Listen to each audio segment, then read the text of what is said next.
driving business.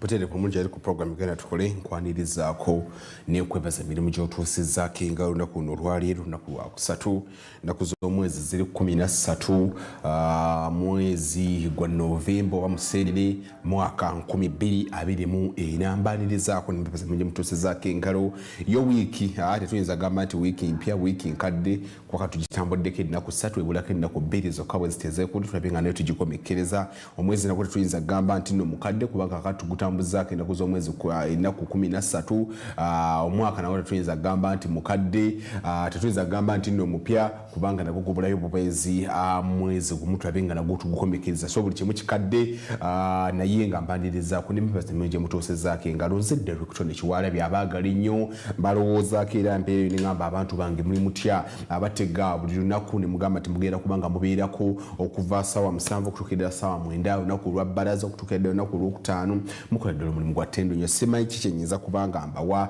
abatega mu butale n'emikono gyange abatega mu katale awo ekajjansi abatega mu katale k'entebe mwebali nnyo okubanga ate mutugoberera nga mutubiraba ate wano mu katale k'ewandiga era munyongera okubanga mbatumirako kuba baŋŋambe kwe muli nnyo nga mulaba abatulabira mu Makerere University munda mu halls of residence ez'enjawulo neddala abayizi tulabira mu bicho mwebali nnyo okubanga ate mugoberera ensonga nga bwe tuziteeka abatulabira mu bitundu by'emikono abatulabira Bisalaama Busaabala Munyonyo abantu abatulabira Entebe abatulabira ludda wammenye wandikewa ab'i Masaka ewaffe mu Kyamulibwa mu Kalungu mukola ddala omulimu gwa ttendo nnyo okubanga ate nga mutugoberera ate mu ngeri emu ey'enjawulo waliwo ne bannayuganda abatulaba nga basinziira ebweru w'eggwanga njogera ku bantu abatulabira neddala bakadaama mikwano gyange nnyo babeerako nga basitreaminga live mwebali nnyo okubanga ate mutugoberera n'ensenka zaffe programu nga bwe tuziteekayo nga muzigoberera nze Director Nekiwalabye neyanjudde dda atubeerawo olunaku lwa Mande okutuukira ennaku lwa Lwakutaano ssaawa 7 paka ssaawa 9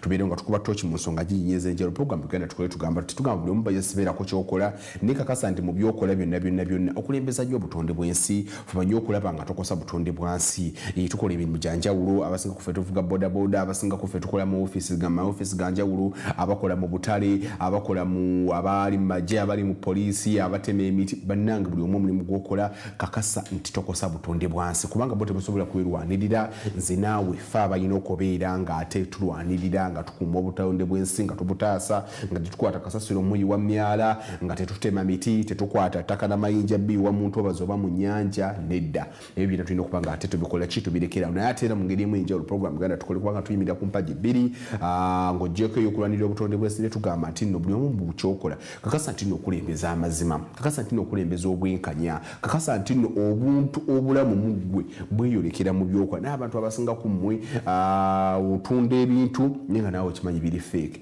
olina omusanga abantu olwano bantu naddala mu kibuga Kampala n'atunda engoye n'olonda olugoye oba engatto n'owabikuteera mu kaveera kumba alinawo munne olina ne bakyusa obuveera bwati ne bakuwa ebintu by'otasimye ogenda okutuuka eri ng'ebigatto mu butuufu by'olonze okutuutekwa ssente empitirivu ate bw'okumawo enkeera n'alyoka n'akwegana bati tulina okungera okulaba nga obuntu obulamu muffe tubukulembeza nnyo naddala mu kye tukola mu mirimu gye tuwangaalira mu maka gye tubeera mu mawanga ge tugendamu ne tubeerayo eyo kakasa nti obuntu obulamu mu ggwe bweyoleka oba amazima mu ggwe geeyoleka mu ekyo buli kimu kyokola kale abakozi ab'enjawulo mu nnyonga okuba nga babuuzaako buli bwamuleka ekyemisana katusobire nti n'ekyemisana musobodde okuba nga ate mukikwasaganya nnyongera okusaasirako abo bonna abafunidde ebizibu by'enjawulo nga mu lunaku luno olwaleero over this week nga mufunye obusoomoozi okw'enjawulo nabadde ndabako omukulu Nyakaana Russo yafiiriddwa maama we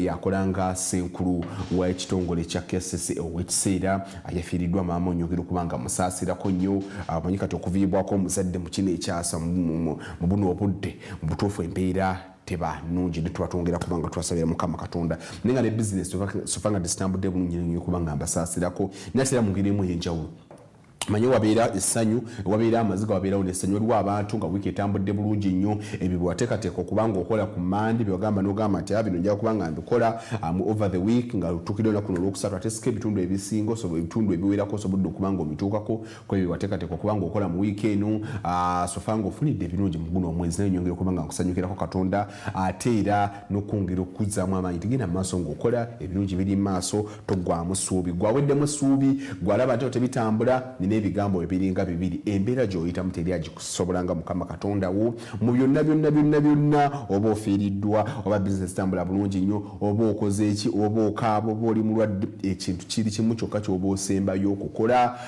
nga teweetaagana kyekiba yina okubeera last option eri bweti nti towanika tokkiriza kuwanika oba olwadde oba bizinesi tambudde ekyokuwanika gamba nti anze bitadde ekyo kyo tokkiriza ebintu bijja kubeera nga ate nga biri bulungi nnyo kakati njagala nakuba tugenda kutunuulira nsonga nnyingi nnyo ez'enjawulo naddala ezigendera ddala mu maaso mu ggwanga lyaffe erya Uganda ate era kw'oteeka n'ebweru w'eggwanga lino ate naddala okusingira ddala mu mukago gwa East Africa tugenda kuba nga tukuba tooke mu nsonga nnyingi ez'enjawulo paalamenti y'omukago gwa East Africa babadde wano olunaku lw'ejjo bakomekkereza entuula zaabwe tugenda kwongera okuba nga tukuba tooke mu biki ebyo basobodde okuba nga batuukako tugenda kukubako tooki mu lukuŋŋaana olugendereramu okulaba nga lutunulira enkyukakyuka y'embeera y'obudde olwa COP olw'omulundi ogwa 2024 tugenda kuba nga tudukubamuko tooki ebimu ku ebyo bisobodde okuba nga bituusibwako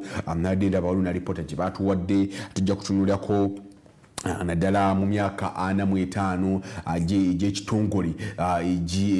egy'ekitongole ekigatta abantu abalina bu bizinesi obutonotono bannaffe abagenda kuba nga baweza emyaka 45 nga baweereza bannayuganda tujja kutubako tookyo ate era ne mu nsonga z'aboludde oluvuganya bazzeemu buto okuba nga bawera okulaba nga ate baddamu okuba nga ate olutalo lw'emmwanyi baluzza buto okulaba nga ate balutwalako ne mu kooti tujja kuba kutunula nsonga nyingi ez'enjawulo waliwo ne ssettendekero Kyambogo oyo Kyambogo University abagala gavumenti bakwasizeeko mu kulaba nga ate bayamba abaana basomesa abaana abaliko obulimu manyisanyi zino abaana abaliko obulimu babuulibwa nnyo abazadde osanga omuzadde azadde omwana aliko obulimu oba omwana obulimu abufunye akyali mutaawo omuzadde n'amwabandoninga n'amulekaawo n'amulaga jjalira bataata ne badduka bamama ne badduka kati omwana onaaba nga akula n'akula mu bulamu bambi obw'okwekubagiza so tujja kuba nga twongera okuba nga tukuba tooki mu nsonga nnyingi nnyo ez'enjawulo naddala ku nteekateeka ya ssettendekero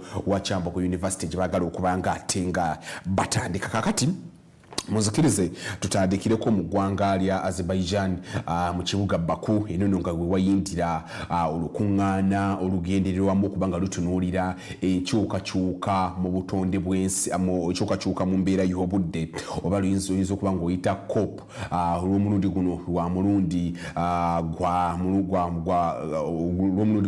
lukuŋŋaana luno olwa COP lwa mulundi gwa 29 ekitegeeza teweze tubeera ne conference ezo nga ziwerako so ku mulundi guno emikolo emikulu gigenda mu kibuga Baku kyagenda ddala mu kibuga Baku era nga gigenda kumala wiiki eno yonna nalabyeko ku ntandikwa ya wiiki eno abakulembeze bayitirivu nnyo ababaddeyo nalabyeko omukulembeze wa Buyindi yabaddeyo abakungu okuva wano mu Africa nabo babaddeyo nnyo naffe Uganda tetwalutumidde mwana twagenzeeyo okwongera okulaba nga ate tukuba tooki naddala mu nsonga nga tutunuulira ensonga z'enkyukakyuka mu butonde bw'ensi oba mu nkyukakyuka mu mbeera y'obudde naye ebimu ku ebirowoozo ebyasize okuba nga bivaayo naddala ensonga gye basobodde okuba nga batunuulira baalaze nti ebbugu mu mwaka guno ogwa 2024 okwetooloola ensi yonna ebbugumu lyeyongedde nnyo nga kumpi kakati liba libadde ku 1.5 degrees Celsius olabira ddala ebbugumu libadde lya waggulu nnyo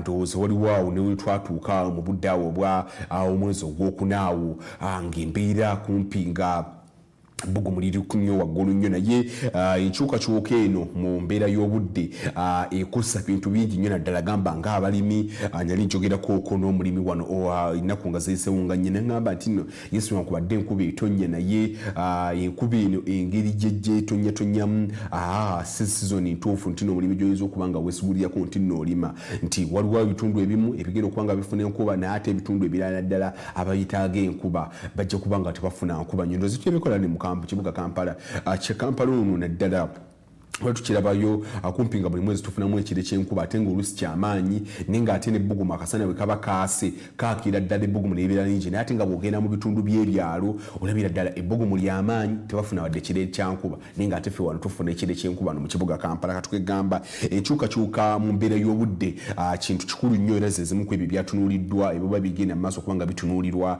mu lukuŋŋaana luno olugenderwamu okuba nga ate bakuba ttooki mu nsonga z'enkyukakyuka y'embeera y'obudde naye era ekirala ekyasobodde okuba nga era kitunuulirwa mu lukuŋŋaana luno bwe butonde bw'ensi bwongedde okuba nga busaanyizibwawo ate naddala bwe kituuka kati mu mawanga ga Africa kubanga bo abazungu tukkiriza nti bo obutonde bw'ensi baakomadde okubotaasa kubanga ebibira byabwe ebisinga baabitema akakati kijje bazzeemu baddemu buto okulaba nga babikuuma nti basimba nti gavumenti esimba naye ng'ebibuga ebisinga naddala amawanga g'abazungu eyo ebibira byo byasaanyizibwawo so Africa yebadde ekyawaniridde semazinga ez'enjawulo nti ate engeri gye weesanga ati nno eri nti Africa kumpi eringa mu makkati nti eno waliyo Asia eri no wabeerayo waggulu Europe eno no wabeerayo America kati olabira ddala nti no Africa yeebadde ekyali wakati ate bwe wetegereza obutonde bw'ensi naddala ebibira nsozi wano mu Africa tubadde tunnaba kwenyiga kubisaanyaawo nnyo ku level bannaffe abazungu bo gye baasaanyaawo ebyabwe so olabira ddala nti ebbugumu libadde lyeyongedde naye bwe kituuka no mu Africa obutonde bw'ensi badde bweyongedde nnyo okuba nga ate butaaguulwa abantu okubanga basaanyaawo ebibira abantu okwesenza mu ntobazi of recent twazikyakirabako ne wano bannaffe abannema nga bagezaako kubanga bagoba abantu mu lubigi jozi nali njogerako ne kano Edith Nakalima nandaga nti nno gavumenti kakati yayisa n'ekola nti kabe musigansi vudde bweru w'eggwanga teri muntu yenna gwe bayinza kuddamu kuwa lukusa kuzimba mu lutobazi lwakwadde alina ssente mmeka okuggyako abo abaasangibwa nga 2024 be yasanga nga be bali mu kuzimba nga be basobola okuba nga bateekawo amafactory mu lutobazi naye abo bonna abasobola okubanga abagenda okubanga bajja omwaka ogujja ne bujja teri ajja kubanga akkirizibwa kubanga azimba mu butonde bw'ensi naye olukuŋŋaana luno era still olukyayindira ddala maaso wali mu Azerbaijan mu kibuga Baku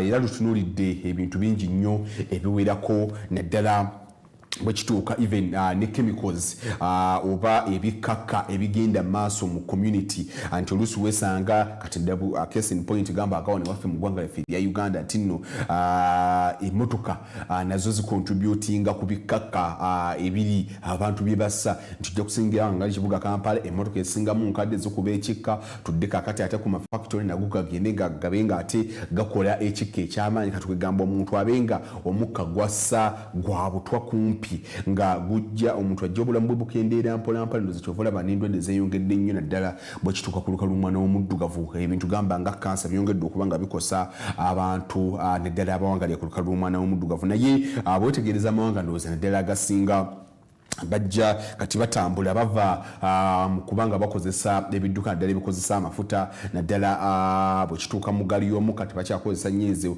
ezikuba ebikka bakozesa kati masannyalaze akati n'emmotoka zennyininyini ze bafulumya oba ebidduka bafulumya binyininyini ebikozesa amasannyalaze kugamba nga bigezaako kubanga bitaasa obutonde bwansi naye kasooke tulabe embeera nga bwe yabadde bwebanga bwekyagenderera mu maaso mu kibuga ekya Azerbaijan Baku olukuŋŋaana luno gye luyindira ddala maaso ate mu Uganda obenga ate nga omanya. We are sending out a red alert, one of many that I have issued in less than 1 year as Secretary General of the World Meteorological Organization, and this is another SOS to the planet.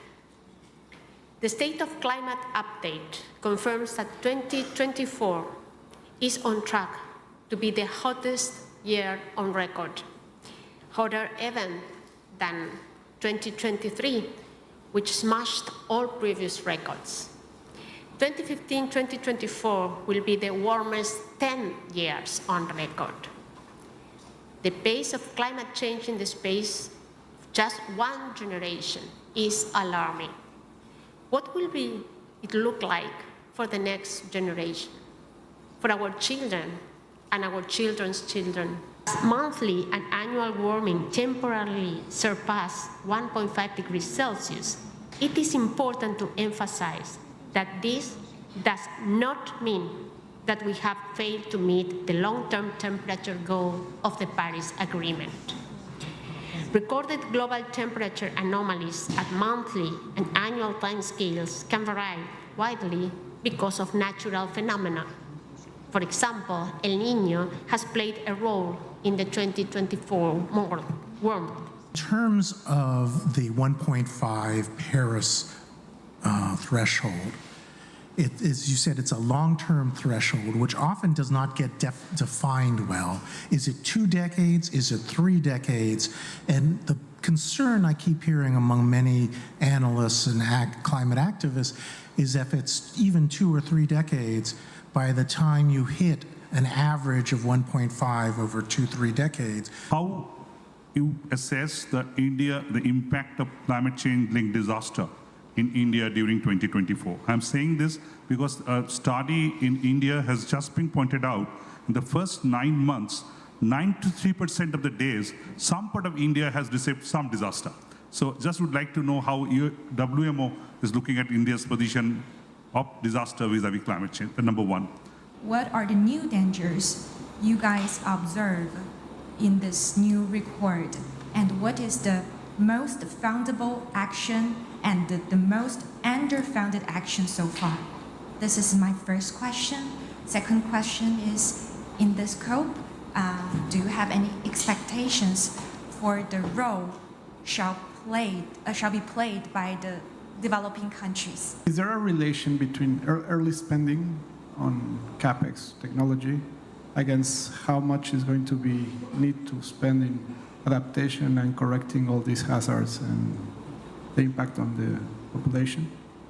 How we could really address that number as an indicator that is realistic and it's also available on time to take further action. So the figure number 2 in our report highlights different possibilities to address that issue that you highlight. Maybe using the last 10 years is a possibility, to use statistical methods to project the trend and see what would be the next decade. Already last year we knew that your question is clearly one that's going to get asked more and more about this 1.5 figure in the Paris Agreement. So we've spent the last year, exactly as Professor Salo has said, trying to actually make progress on this. So these results are the initial results, and we hope to then take more to COP30 next year. So some of the methods that you raised and that Professor Salo said exactly is what we're looking at with the international team of experts. Also, of course, investing in clean energies and renewables like solar, wind, and so on is crucial for the just transition, so I would highlight those. Buterevu amulungi akyali ku program ngana tukole lukuŋŋaana lwa COP olutunuulira enkyukakyuka mu mbeera y'obudde lwe lukyayindira ddala maaso wali mu kibuga Baku mu kibuga kya Azerbaijan.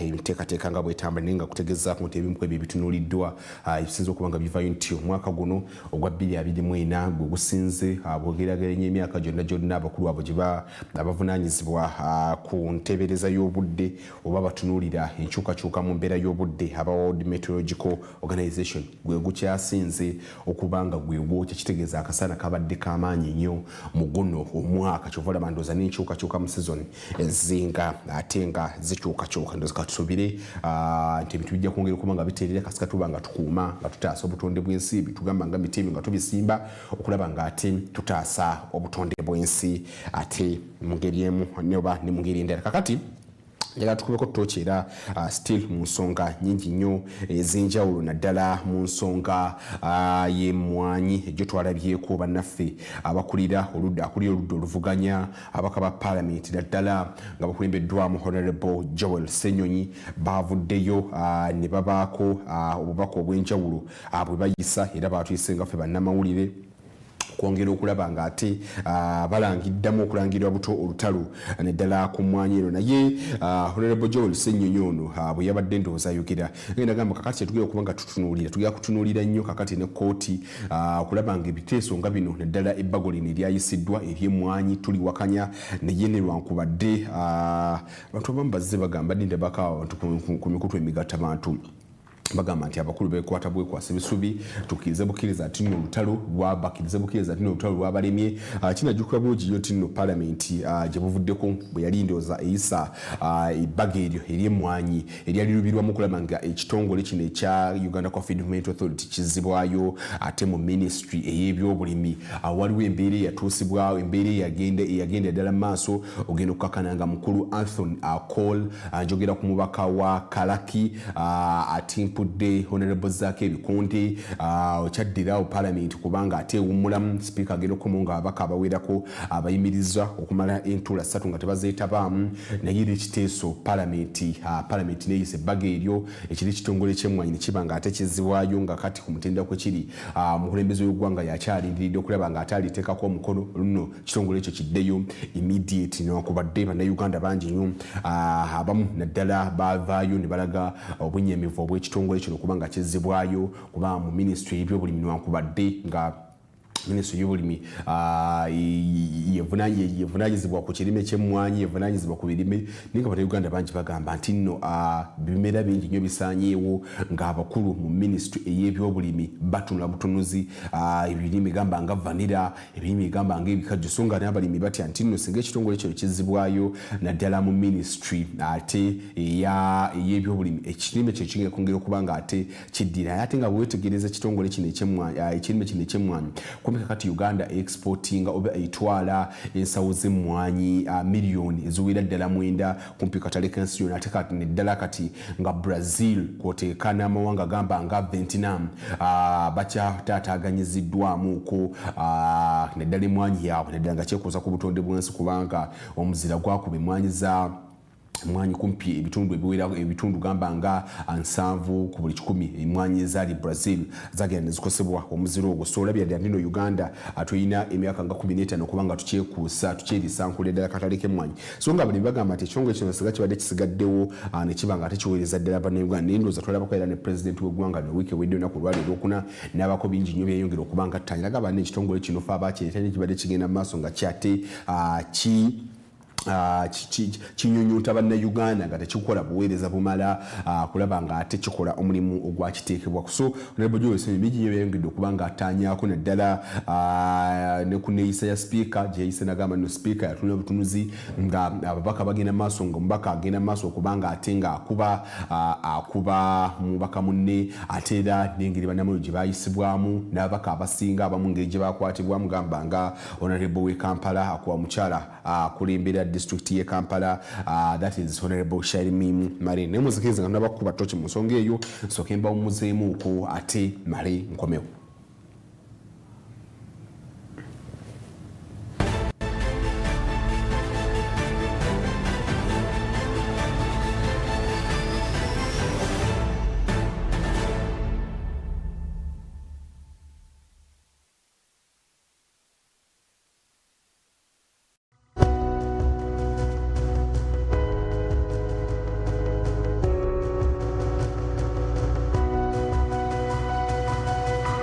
Smart 24, driving business.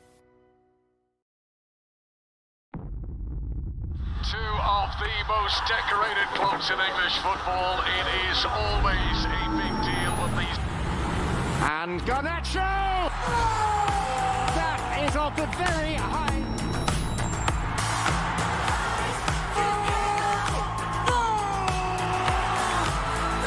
Stream all 380 matches for just 15,200 shillings on Showmax Premier League. Visit showmax.com to get started.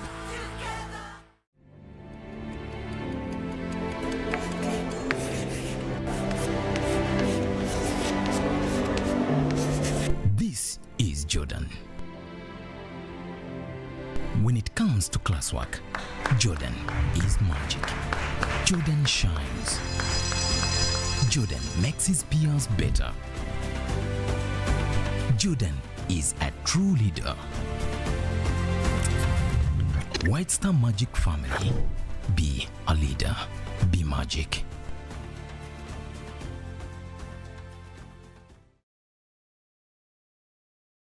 Uganda fire! Ebifa fire! Uganda! This is it! Bring that fire like never before! As Uganda Cranes takes on South Africa on 15th November at 4 p.m. Ewa Nambole! One more win! Ngatugenda wa mo AFCON 2025! No panya, no calculator! Nkubidori, wacha wewe! Katugwe chicho, buy your ticket using Momo at only 25k for ordinary. Atema abakashi! Ordinary goes for 30k, 50k for VIP, and 150k for Mparendebedeba Platinum. Each ticket comes with a free train ride to Nampole. Get your tickets from MTN service centers at Jagwerodi, Zebra House, Crested Towers, and Clock Tower. To avoid delays, or simply scan the code on your smartphone for easy entry into the stadium. Why? Remember, no physical tickets will be issued or sold at Nampole. Proudly brought to you by MTN, the #1 supporter of Uganda's football. Together, we are unstoppable. Njagala kulaba taata wange. Ulira jangu wano. Mwana wange, oluvannyuma tusisinkanye. Toli kitange. Nguzu yakoma okuzaala dda nnyo nga tannaba nakuwasa mmwe. Kati olaba byonna ebituuseewo. Naye kiki kyonjagaza? Mujja wange, anninako obujja. Tanjagala ewatali ensonga. Amakya gano tugamala effembe mukwano. Watali n'eddagala. Fire is burning on the mountain like gendo lisaasaanye mu nnyumba ye.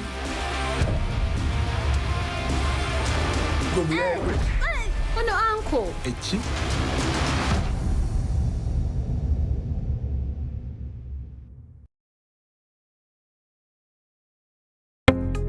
Are you a woman entrepreneur or a woman owning a business and looking for affordable financing to scale up your business? Look no further than the Grow Loan. Grow Loan targets female entrepreneurs nationwide. Key features include a minimum loan amount of 4 million and a maximum loan amount of 200 million shillings, a maximum interest rate not exceeding 10.5% per annum, a loan repayment period not exceeding 24 months. All Grow Loan borrowers must comply with the Grow Project environmental and social standards. Special incentives are available for borrowers that are refugees or from the refugee host communities, people living with disabilities, and women entrepreneurs from the underserved or minority groups. To apply, contact any of the 6 participating financial institutions. Contact us for more information or visit our website at www.grow.go.ug. The Grow Loan is an intervention under the Grow Project, a Government of Uganda project financed by the World Bank and implemented by the Ministry of Gender, Labour and Social Development and the Private Sector Foundation Uganda. Grow, generating growth opportunities and productivity for women enterprises.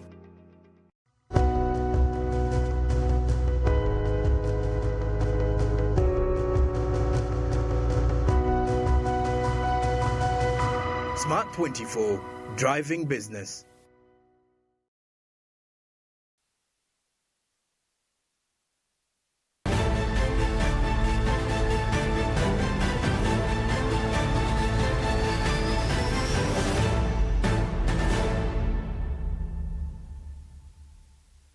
Mboterevu mungi akyali ku program genda tukulinyongera okubanga ate nga nkukulisaayo nnyo mu kuwummulamu okwo zizina eddakiika ziri 3 zimaze okuba nga zeegaanisa eno ey'omusanvu. Tukyagenda mu maaso okuba nga tukuba tookiri ddala mu nsonga nnyingi ez'enjawulo nga bwe zitambula mu ggwanga lyaffe erya Uganda. Gwe Munnayuganda musobola okuba nga ate nga omanya programu eno Uganda Tukole tugamba tutya buli omu baako kyokola nate era nga Smart 24 TV engeri gye tuli tuli TV ya byabusuubuzi tuteeka nnyo essira ku by'obusuubuzi y'ensonga lwaki olaba even ne ku squeeze back zaffe awo wansi osobola okubanga olaba butya kampani zaffe eza wano omuli Jubilee Holdings Limited, National Insurance Corporation, Nation Media, Vision Group, Kenya Airways, ate era kwoteeka n'abalala banaffe aba Stanbic Bank, Centenary Bank, butya bwe batunze emigabo gyabwe ate butya bwe baguze nosobola okubanga ate nga muddeeyo ate nga ofunamu ensimbi osobola okubanga ogenda maaso ne ovisitinga ku peegi zaabwe nosobola okubanga omanya nsobola nti okugula emigabo egyo ate muddeeyo nosobola okubanga ate nga ofunamu nnyo ate nobanga ate nga ogenda ddala maaso aba smart fm bakugamba batya nti nno genda maaso ng'obagoberera ku mikutu gyonna emigatta bantu ate era ng'ogoberera n'enteekateeka nga zonna nga bwebaziteekayo ate era kwoteeka ne NBS radio naddala mu bitundu bya busoga eyo ate osobola okubanga otufuna ku butereevu nnyo ku mikutu emigatta bantu naddala nga Smart 24 TV muri Facebook Instagram ate era kwoteeka ne Twitter X edayitibwa nga Twitter oteka mutesi kigambo Smart 24 TV nosobola okubanga ate nga ogoberera naye ate era ne kuyo TV app osobola okubanga otufuna ate era kwoteeka ne ku DSTV ate ne Go TV osobola okubanga ate nga otufuna olwo nno enteekateeka n'obanga ate nga ozigobera ku YouTube gye tuli nnyo naddala abantu ababa batambula okukwata bukwasa essimu yo notekamu butesi yongera bugenzi ku YouTube nonoonya page yaffe nga Smart 24 TV ate nosobola okubanga ate nga ogoberera ensonga nga buziriyo kale utugende ku mulango wakamaffe tubadde kyatunuulidde nsonga zakulira oludda oluvuganya abavuddeyo ne balaga nti no kakati balangiridde kyetuyita economic oba olutalo lw'ebyenfuna ng'era ne bategeeza nti palamenti yonna wegenda okubanga eddiramu kubanga right now eri mu luwummula palamenti weeviira mu luwummula bagenda kubanga bateeka sipiika ku nninga yongera okubanga abannyonnyola naddala embeera eyabatuusibwako nga palamenti ekubaganya ebirowoozo naddala ku bago lino eryali lubiri okubanga ate lizaayo ekitongole ky'emmwanyi mu ministry y'ebyobulimi bakanga yabagamba ati nno bayisibwa bubi bakubwa abamu engeri gye babakwatamu bannamawulire ne babaggalira so nga bagala kubanga sipiika bamuteeka ku nninga nnyonnyole lwaki kyakolebwa ekyo ng'alaba ate era n'ebintu ebimu naddala n'olutalo lw'emmanyi tebagira kuddamu buto balukomyewo ku palamenti kati awo simanyi oba tebawuddiisa kubanga ensonga zonna ziraga nti kati zaava mu mikono gya palamenti kirindi president kubanga aliteekako omukono olunno ate ekitongole kino kibe nga ate nga kidde kasooka tulabe ku honorable Joe Ssennyonyono Bisekezi ate tukomewo.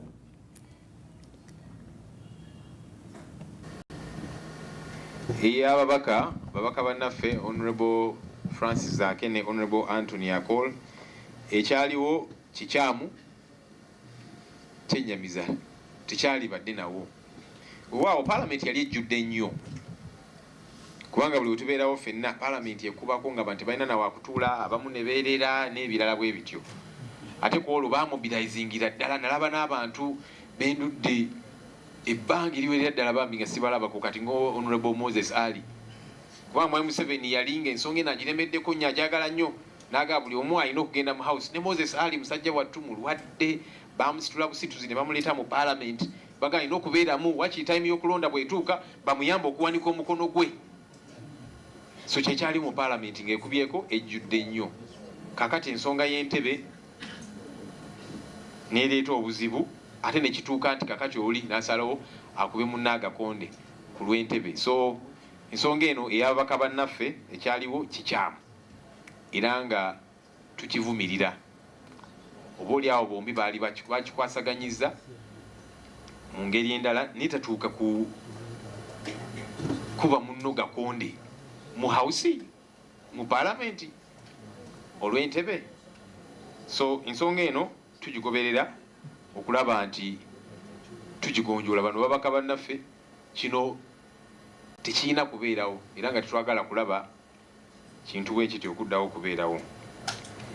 Edward abuuziza nti lwaki twafuluma tetwafuluma bufulumi twafulumizibwa ate nga abantu abasooka okufulumizibwa baali mwe bannamawulire babagobamu mu kyembaazi ne babatwala mu conference hall B ne babasibira eyo nga temusobola na kufuluma kuba baali bazze nga bazze bamazeeko okukola effujjo ffe twali tuzze twetegese amateeka tugasome tukoze research yaffe kyovudula twabalemesa emirundi ebiri ku mateeka gano nga tuyita mu mateeka so bagenda okulaba nti abantu bano tujja basobola ku nsonga ez'obwongo ffe katukole bukozi fujjo bagobye bannamawulire bagjeeko amataala network internet connectivity yonna network y'amasimu ne bagisalako bateekawo bujjama wano ne basindika kanyama ne gatandika okubeba omu ku omu so titwafuluma bufulumi twafulumizibwa ate nga nina bempulidde eyo abamu nababaka nga bagamba nedda twalisigaddewo awo mu nzikiza ne tufungiza ne tulwana. Ababyogerera ebyo nno nga babaka tebaaliwo naye bali eyo ku busimu bwabwe bawoza nedda mwalisigaddewo. Yes, bannamole babagobye bagyeko amataala naki naye mwalisigaddemu omwo oba mulwane. Twali tetuze kulwana kigogumbya, twali tuze kulwana na buwongo bwaffe nga tweteeseteese obulungi. Naye bannaffe abamu abawoza nti lwaki temwasigalawo ne mulwana mu nzikiza tebaalabikako, kati tubalaba. Kubanga bw'oba ogamba nti kale mwe mufulumye waba bafulumiza ku mpaka naki, kati gwe lwaki tewajja n'olemerako n'olwana mu nzikiza eyo. So abantu bwe bati twagala batumalire nnyo biseera kutujja ku mulamwa kubanga bo babeerangayo. Naye ffe tetutaboycottinga ku parliament. Ekyaliwo ku olwo baatufulumya olw'ebyo byonna ebyakolebwa. Naye parliament sipiika ne bwagiyita leero olw'eggulu weetuli tugenda giyingira tuddemu okuraisinga ensonga zino. Weewaawo yes okuboycottinga parliament tuze tukikola era olumu tukikozesa ng'ekimu ku bukodyo bwe tulina. Naye ku luno twatuulanga opposition caucus ne tugamba tetugenda tuboycottinga, tujja kubeerawo paka batufulumye ku mpaka oba baagala. Naye tugamba tetugenda kwefulumya nti boycotting, nedda. Twagamba tujja kulemerawo tuteese tujje amateeka gonna, tetugenda kufuluma, tujja kufulumizibwa ku mpaka waakiri era kye baakola. Naye nga tetunda boycottinga parliament era bwe bagiyitira tugenda kugiyingira tuddemu ku nsonga zino. Ki kye tuzaako? Tuzaako lutalo olw'ebyenfuna kye tuyise economic war era nga tukitwala mu bannansi. Yes, nga bwe tulwana ku parliament kubanga ensonga zino era zirina okudda ku parliament.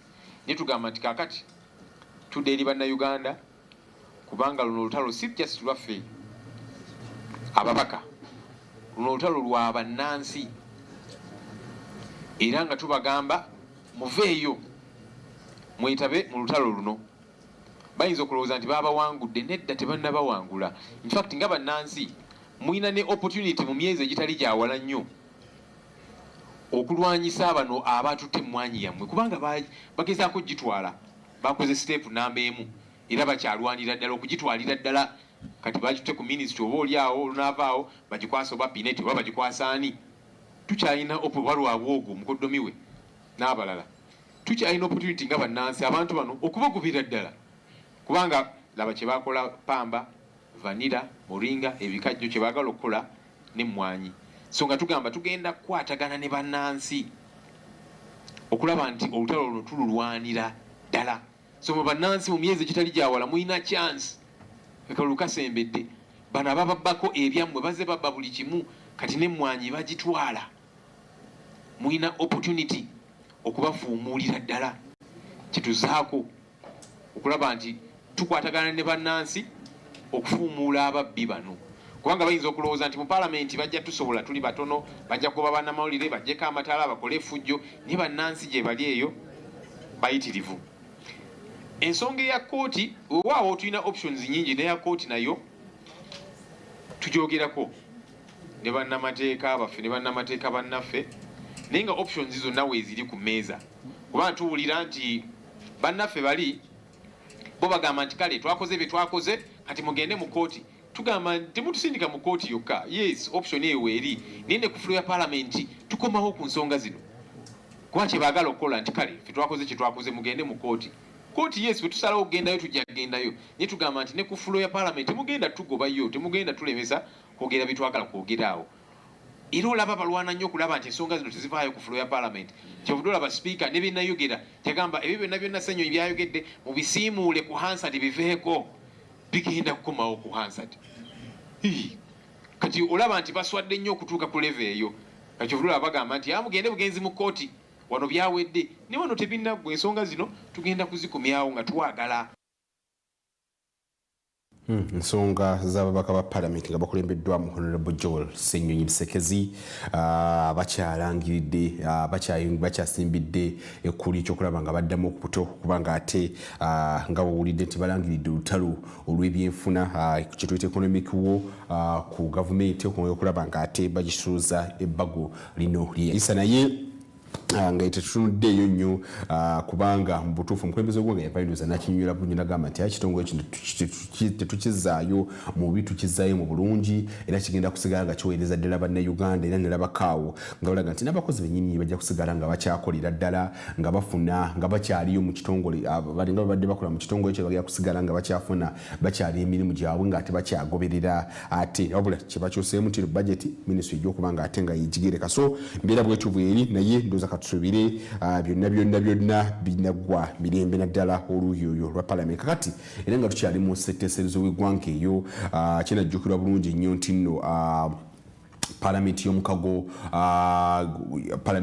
gwa East Africa oba kyetuyita EALA eri wano mu ggwanga era olunaku lw'eggulu lwabadde balina okuba nga bafuna olutuula lwabwe olusembayo naye sipiika wa Parliament eno omukulu Joseph Ntakire Tulimana ate yasobodde kubanga yasuspendiza olutuula luno n'agamba tegenda kuba nga tulutuula newankubadde obudde bwabadde buwedde tubadde tusubira bingi nnyo badde nga biteesebwako naye nga tunaba kutuuka awo ki ekyaleetedde Parliament eno kubanga bajongeza ng'olutuula luno balusazaamu oba nga balwongerayo ate nga lunaku olutuula badde lulina okuba nga lusembayo naye nga bingi nnyo Parliament eno besobodde okuba nga ate etula Parliament eno temala gakyalakyala mu mawanga nti wano basemba okubeerawo mu mwaka gwa 2018 bakoma okuba nga ate batuula wano Parliament eno ey'omukago gw'amawanga ga East Africa naye bimu ku ebyo bisinze mbadde ndabalabakaawo bisinze okuba nga ate bituusibwako oba nga biteesebwako naddala mu bbanga ettonotono lye basobodde okuba nga bateeseza wano mu ggwanga lyaffe erya Uganda bakubye tochi naddala agamu kwagamba bago ge bakubyeko ge bakubaganyizaako ebirowoozo the bill erya financial services nino nga lyeriruubirwamu okulaba nga litunuulira nga ddyo litunuulira monetary union zino nga bwe zitambula so nalyo byebimu ku ebyo bitusobodde okuba nga bituusibwako naye ate era n'ekimu ddala kyebakubyeko ebirowoozo kyekyokulaba nga amawanga ageegattira mu mukago abegattira mu mukago gw'amawanga ga East Africa Kenya, Uganda, Tanzania, Rwanda, Burundi, Sudani nga bafunayo banka kyetuyinza okuyita development bank ng'esobola okuba ng'ewanirira kuba kinajjukirwa nti nno Yesu lwankubadde ng'ogyeko nti nno abakulu baagala kulaba nti nno Africa tufuuke East Africa tufuuke eggwanga erimu naye waliwo ebimu ku ebyo naddala waliwo abamu abalina ekirowoozo nti amawanga gano gayinza okuba gasigadde nga amawanga naye nga tuli mu mukago guno nga tulina ebitugatta bingi nnyo gamba ebitugamba ng'enguudo sigatubanga n'eggaali y'omukka eyo gasobola okuba nga etalaga amawanga mangi nnyo ekisobola okuba nga ate kiyambako okuba nga tukozesa ensimbi emu nga tulina ensimbi emu nti omuntu ogenda mu ggwanga lya Kenya mu ggwanga lya Tanzania Burundi Rwanda yonna ng'asobola okuba nga akozesa siringi emu gye tuyinza okuba nga tuyitanga East African shilingi eyinza okuba nga neyambako nateerayo n'ebyo bitunuddeko okuba nga tulina bank nga East Africa nga tulina bank etugatta ffenna esunza n'okuba nga etuyambako nti omuntu agendayoko ne yeewula nga for example bank ya Uganda yeregulate nga kumpi banks zonna ziri mu ggwanga lyaffe erya Uganda so singa tuba ne East African Bank development bank nti bana business basobola okugenda ne bewulayo ensimbi ku mutenda gwa East Africa ne basobola okuba nga bayongeramuko mu business zaabwe kiyinza okuba nga ate kisitulakoko ne ku byenfuna naye ate era ne motions endala zibasobodde okuba nga batunda mu bbanga ettono libadde wano mu Uganda ye food wastage naddala amawanga ga East Africa naye era basobodde era n'okuba nga ate bakyalako wano mu ggwanga nga bagendako baholdinga meetings oba enkiiko ez'enjawulo ne private sector abasuubuzi okulaba biki ebisoomooza abasuubuzi naddala bwe kituuka wano mu ggwanga lyaffe erya Uganda ebimu ku ebyo ebikusoomooza naddala abannaffe wano abali mu bizinensi kwe basinza okuba nga bafuna ddala okusinziira ku bitongole naddala ku bukulembeze bwabwe ki ensonga ya IFRIS eno etawaanyiza nnyo abasuubuzi so bafuna omukisa okulaba nga ate basinkanako Parliament eno ya EALA natera kwoteeka ne civil society ebitongole bya civil society naddala ebyawano ebyaffe ebya Uganda kwoteeka n'ebyensi yonna tugendeko wano Muteregers Council basinkanako bannaddiini ne basinkanako ne bannaffe abalondoola ebyokulonda ne basobola okuba nga ate bakuba tooki mu nsonga nga bwezitamba ate naddala mu ngeri Uganda gye tugenda mu 2025 ate nga mulimu ebyobufuzi oba nga ebyobufuzi mwe bitandikira oba okunoonya obululu mu kutandikira so byebimu ku ebyo bisobodde okuba nga bituukibwako naye katusooke tufuneko ku mubaka kwakulembera Parliament ono naddala ng'ayongera okuttaanya ku nsonga nnyingi ez'enjawulo omukulu Joseph Ntaatuke Tulemana bwe yabadde ayogerako ne bannamawulire ku lwaki paalamenti eno yagisuspendinze okuba nga olutulwaliro lubadde lubeerayo lunaku lwejjo tulwabaddeyo ate n'ebyo ebimuku ebyo bisobodde okuba nga bituukibwako mu bbanga ettono libasobodde okuba nga bateeseza wano mu ggwanga lyaffe erya Uganda. Colleague said it's good to investigate and to verify, and you're doing well. You have got our answer. Next, it was as if after because we had planned how to, everyone has what to do. For me, it was to start by thanking leaders, but the vision I have for the region and the others' questions, I will respond them in once. What I feel as a speaker is that EAC, we have done well, but we still have things to do. Because East Africans, some are tired, others are complaining. You can go to our borders, you'll find trucks of around and around 4 or 5 days as before. My dream is, with my colleague, my house, maybe to reduce the days they spend there. It's a little thing, small things. In my village and in your village, you should go there and ask them what EAC means, what IALA is. They will tell you they don't know. My dream is to take this community from Arusha, maybe to our regions so that they can know where they are, what we're doing.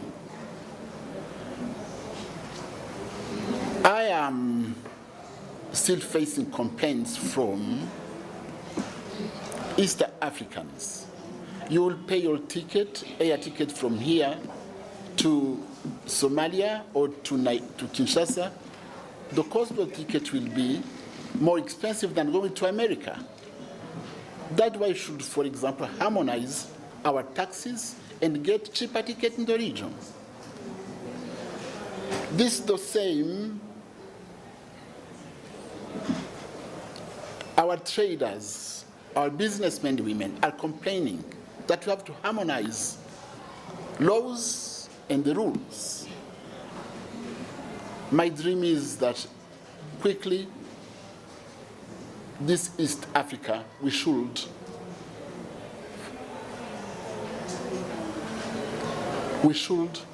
quickly reach our goals. Our protocols, as my sister there said, we still have to push so that we can reach the goals which are in our treaty. It's not, yes, we have this passport, but we need to get one currency.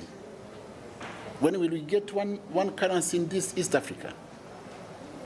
I wish we could get it as soon as we can, because it's one of the protocols which is there. When are we having this political federation with one government, one president? Countries are still consulting, but we could reach it. So, dear colleague from 4th Estate, this is what I have in my mind. This is what I have. It's a dream. I know I will not reach the end, but I wish I could reach some. I could live with some, I don't know, some good prince within 3 years. Otherwise, the house is good. Someone talked about a car. Who gave a picture of a car where a driver was, I don't know, somewhere there. I am a driver. I consult my members. and I'm focused. I'm in the future, not behind. Otherwise, I remain open. Anytime you will need to get this conversation, you are ready, because it helps each other to maybe to clear his mind and to do something. We thank again. Oh, we have a new member who came. The one who is the motion of quorum this morning, Honorable Maina from Kenya. He is in the Youth Caucus. And he's one of our youngest member of parliament. So, dear friends from media, do not feel that something is, no, there is no fire burning here. But we think we've been able to pursue. But maybe I just also want to remind that we are here as Yala because we believe East African community is a people-centered community and private sector-led. This is the motto of our community.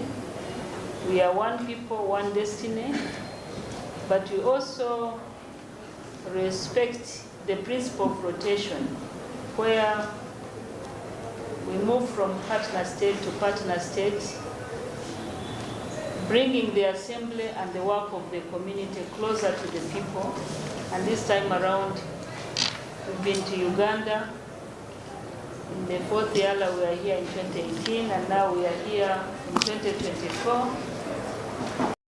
And we've been able to accomplish a lot, including the business of the house, a number of bills, and the memorable one is the bill on the financial services, which is a bill that will contribute to the attainment of the monetary union. But we also have new bills that were brought by members who sought leave, and a number of reports touching on the 4 pillars of integration.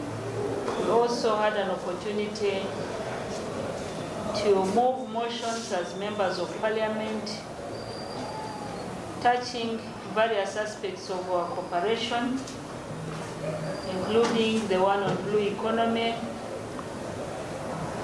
the motion of coming up with a development bank that would support the community.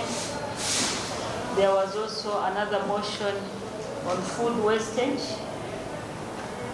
But apart from that, we also interacted with the citizens of this country through outreach programs. We interacted with the private sector here, and through our interactions, there is a lot that we learned from the private sector. They appreciate the community, but there are challenges, especially the non-tariff barriers.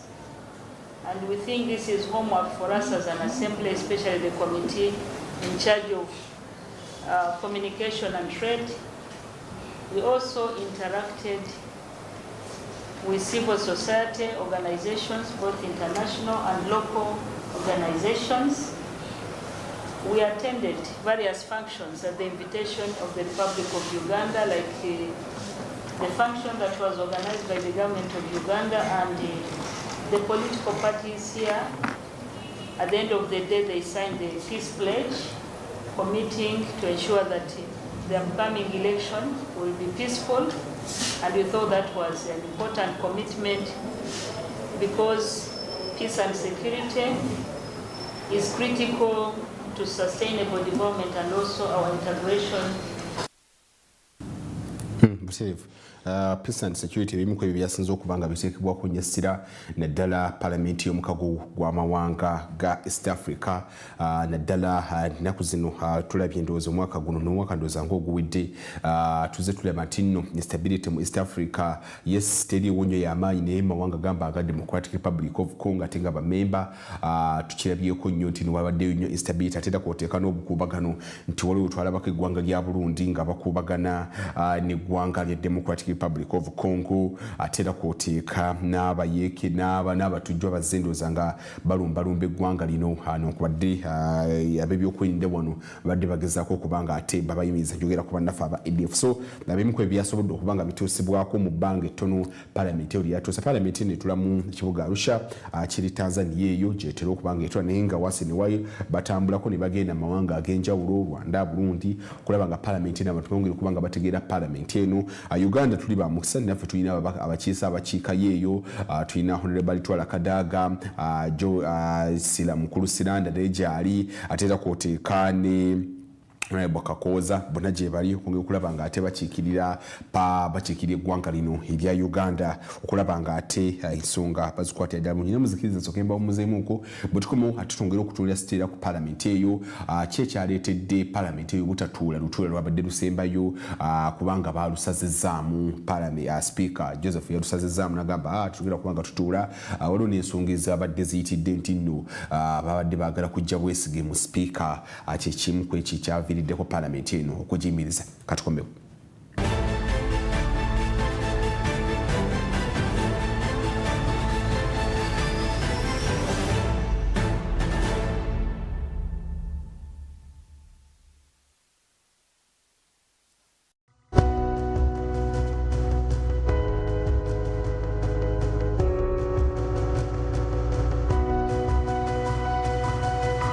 Smart 24, driving business. Tactics zengenda kukozako zonna yazijja mu Shaolin Soccer. Ijaje kufumya nyama nga banaiba bali kumukeni. Nafumulina naye kugenda leeta eminga nzibu nnyo. Chali! Tudeno! I went to British Columbia, I went to Nevada, I went to Pennsylvania, I went to Boston and came back with $10. Ate mayitirivu gamususeeko. Ndowooza abaana owulidde beetonze. Olina kyogamba? Alina amagezi ategeere. Professor, we love you. We are proud of you.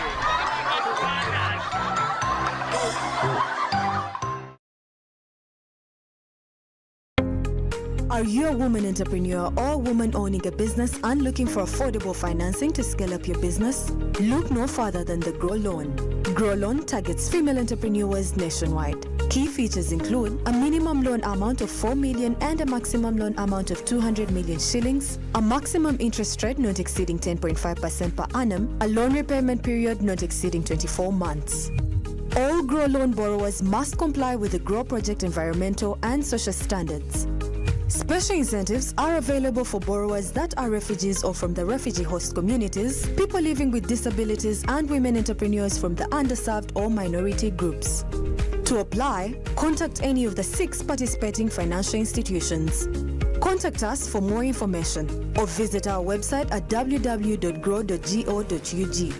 The Grow Loan is an intervention under the Grow Project, a Government of Uganda project financed by the World Bank and implemented by the Ministry of Gender, Labour and Social Development and the Private Sector Foundation Uganda. Grow, generating growth opportunities and productivity for women enterprises.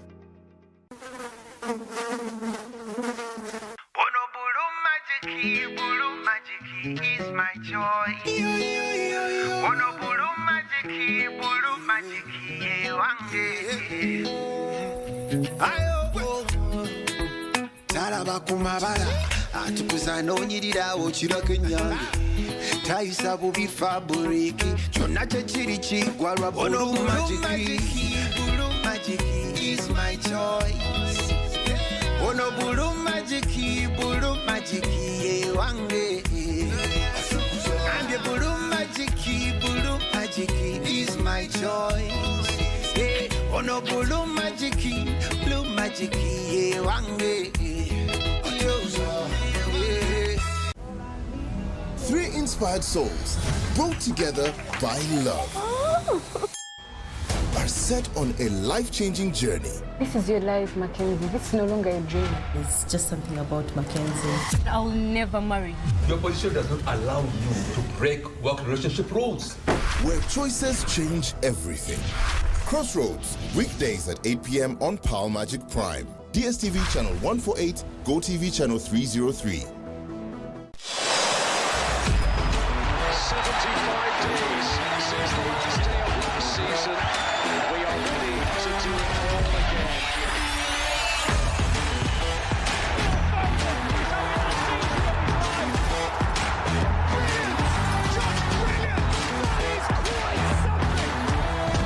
Get all the football on DSTV Cutback for only 110,000 shillings per month.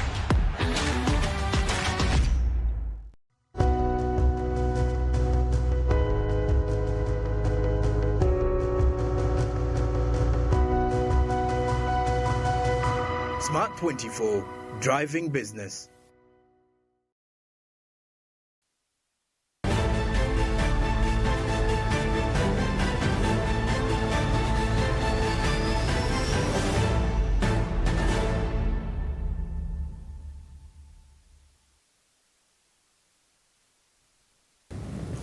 Poterevu mulungi ali ku programu Uganda tukulinyukira okubanga kulisayo nnyo ziri eddakiika emu zimaze okubanga zeegaana essaawa ey'omunaana nkyali Derek Tone Kiwalebe buli kyatambulira ddala okutuukira ddala essaawa 9 mbakulisayo nnyo mu ssaawa yaffe eyasoose wetugende mulango bwakama baffe tubadde tukyakuba ttoki mu nsonga za palamenti y'omukago gwa East Africa.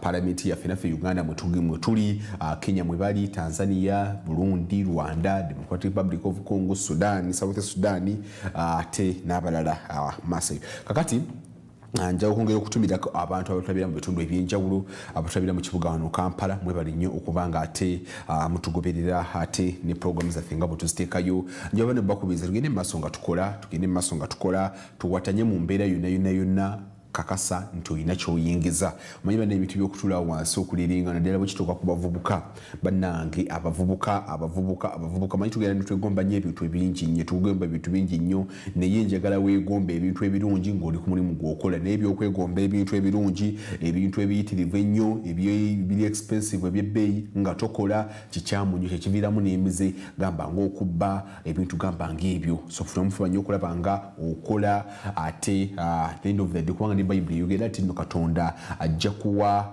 emikisa emirimu gy'emikono gyaffe kitegeeza tusobola kubanga ofuna emikisa kuva eri Katonda nga tokola so mwabali mu gavumenti mugende maaso nga muweereza buli omu wooli kakasa nti oweereza nti okola ne buli omu kyokola kukakasa nti obwerufu n'obuntu obulamu muggwe obukulembeza nnyo kubanga ze z'empagi eziyinza okuba nga ate zifuula eggwanga lino ery'emirembe kakati munzikirize tudde ku nsonga eri eya palamenti ya East Africa yala babadde balina okubanga olunaku lwejjo batuluutulu lusembayo naye olutula luno lwa suspendingiddwa oba lwagobeddwa twasobodde okubanga lukomekkerezebwa ab'ekenya ababaka abakiise ab'ekenya tebasobodde kubanga tebalwetabyemu abamu ku babaka neddala abava ekenya abasobodde okubanga bajja ababadde ababiri ensonga ze bawadde mu butuufu nammwe bwenzibagamba muyinza okuseka nti ababaka banyumiddwa nnyo abatasobodde kubanga bajja banyumiddwa nnyo ne beebaka nejjaamu omuyitirivu ennyo mu kibuga anyway yijjaamu nsonga nkulu naye ate ekyokunyumirwa tuyinza okugamba matumutu amawanga gabasindikayo okubanga muteesa kiteesa mulina okubanga muli mu palamenti omu nga muteesa naye ensonga ya jjaamu yemuku ebyo byasobodde okubanga birokolwayo ebyalemesezza ababaka ba Kenya okubanga ate beetaba mu lutuula luno olwa palamenti ya East Africa nga bagamba jjaamu muyitirivu nnyo mu kibuga Kampala ndowooza n'abakulu batandise okubanga bakira basondowooza complaint eyo erina okubanga bamukulu Frank Russo abakulembeze minisitule y'ebyentambula KCCA bagitunire wansi balabe bagambe bannaye kati jjaamu tugenda kubanga tumukoza mute kubanga munnanga abantu bo bazze bakomplaini ati bannanga kalipagano k'ebidduka kayitirivu nnyo mu kibuga oba kyekiseera kituuse oba tugaziye ku nguudo oba tukole naye nga ye akalipagano k'ebidduka kanyendozi kyatalwa ne gavumenti okulaba nga round about enkulungu ezitandika okubanga ezijjawo yawane wandige yabagijjawo agenda wali emulago yonna bazijjawo so enkulungu ezisinga zonna bagenza okubanga bazijjawo okulaba nga kikendeeza kujjamu nendowooza kyekiseera n'okulaba nti nno gavumenti nayo etandika okulaba nga edevelopinga other transport means gamba ag'eggaali y'omukka agamba bitunga ebyo okulaba nga tukendeeza kalipagano k'ebidduka naye ate era ebimu ku ebyera ebyalitidde paalamenti eno okubanga ateesezebwamu nti olw'emuli agabadde gatandise okubanga ate nga gawulikika nti nno babadde baagala kubanga bajjamu obwesige sipiika wa paalamenti eno mukulu Joseph Ntakira Tulemaana nga baga okubanga ate bamugjamu obwesige so ye n'alabuka n'agamba bano nno sijja kubanga mbasobola ka paalamenti eno kanjijewo kanjiyimirize kitegeeza bajja kuddamu kubanga batunuulira ensonga eyo eri nga bazzeeyo Arusha naye atusobola tulabe ku bakaba paalamenti bano abakiika mu ssetteesereza eno wa iyala nga bawa ensonga zaabwe ate era kwoteeka ne paalamenti eno nga bwetambudde mu bbanga lye bamaze nga ate bateesa wano mu ggwanga lyaffe erya Uganda. Kampala. Blame also for the enjoyment that is here in Kampala that some of us may have overslept. But literally, lack of quorum is normally like Burundi. Only had 2 members and 1 member online. So he may be in traffic somewhere. So it is not Kenya only who did not have quorum. It is not. So don't read too much on this. Finally, yes. About this report yes. that was supposed to be tabled. Which report? Concerning accountability and... No, the order paper today did not have that report. That report was there on Thursday. And I think we built consensus because it's a house of consensus. And we decided that we drop the report. It was dropped. But today, that report you are thinking, it was not in the order paper and will not have been discussed. It is only because of quorum that we suspended our sittings. Standing issue here. Yeah, of course it will sit since the Speaker has postponed the House. But what I think we need to follow the rules as they are. And really the practices of the House, some of us who have been there long, we know how Parliament operates. Somebody cannot raise an issue of a quorum when there is no communication from the chair, when the Speaker has not communicated to us. I think there was an error or omission on the side of the presiding officer. And that's why I was raising all those procedures so that we'll be systematic when we are practicing the House. There seems to be fear from your Kenyan counterparts. Yeah. What is that is causing, for example, the absentia in the House today? Because basically it is them that had out of 9 members, only 2 were present. I don't know what reason they have, but it's quite also unfair because they were sent here. They were sent here to be present in the House, and we are closing today. And we thought that we are going to conclude the matters on the order paper. But if they denied us a quorum, they know their reason why they are doing it. But for a member of Parliament, as the senior legislator, never anybody to fear legislating for the citizens of the East African community. Is there a possibility that the report on corruption and accountability at the East African Community Secretariat was likely to come back, and that could have raised some fears? No, but according to the order paper we have today, it was communicated to us yesterday, there was no such a report. So I don't know why they feared to come. 2, even if the report is there, you can't run away from it because that was work of the House. It's like when you are hiding pregnancy, even if it's 1 month, once 9 months comes, it will show up. If that report is there, it will be discussed. However much, because it was work of Parliament that we gave a committee to deal with, and they reported to us. So we shall debate it. Today is very disappointing because we came up for business of the House as we conclude our 24 days here in Uganda, and then Kenya denies us quorum. Because as per the rules of procedure, you need to have a third of representation in every member state. And therefore, Kenya had only 2 members, meaning that all the other member states were around, but we could not proceed because of 1 person, as per the rules. So this is very disappointing because we came here we had an agenda, we had a time frame and items to accomplish. Now we cannot accomplish because Kenya preempts that something will be smuggled in. as in like in a motion without notice. Which motion without notice? Which motion on their issue of the Committee of Rules has not even been put on the order paper for today's sitting. It wasn't there, but the member just preempted. The member was just preempting that this report of legal will come to the House and denying everyone else a chance, including the items that were supposed to be covered today, which is very wrong. Even then, the East African community should condemn corruption in its highest way. So this report of rules was also targeting some people because they misused the community's money, which is right. So I don't know why the members of Kenya Parliament refused to come to the House, because the people who are implicated in that report are people who previously came from Republic of Kenya, and they feel if this report is brought to the House, it will implicate them, which is wrong. We are saying zero tolerance to corruption. Even the Treaty of the East African Community highlights good governance and zero tolerance to corruption. All the East African Community members countries are signatories to the AU Protocol on Peoples and Human Rights.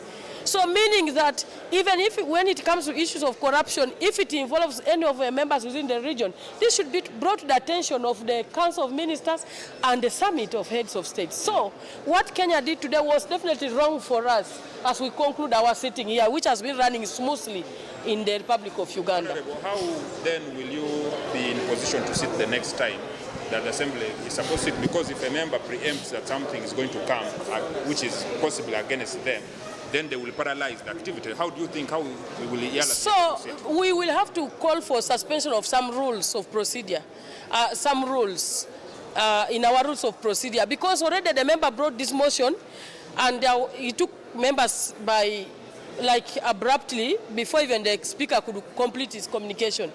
So he brought a motion. But in the next sitting, we shall have to invoke some rules so that the House can proceed even without quorum. And anything else that the House needs to be debated will be brought for debate without anybody interfering with what it needs to be debated.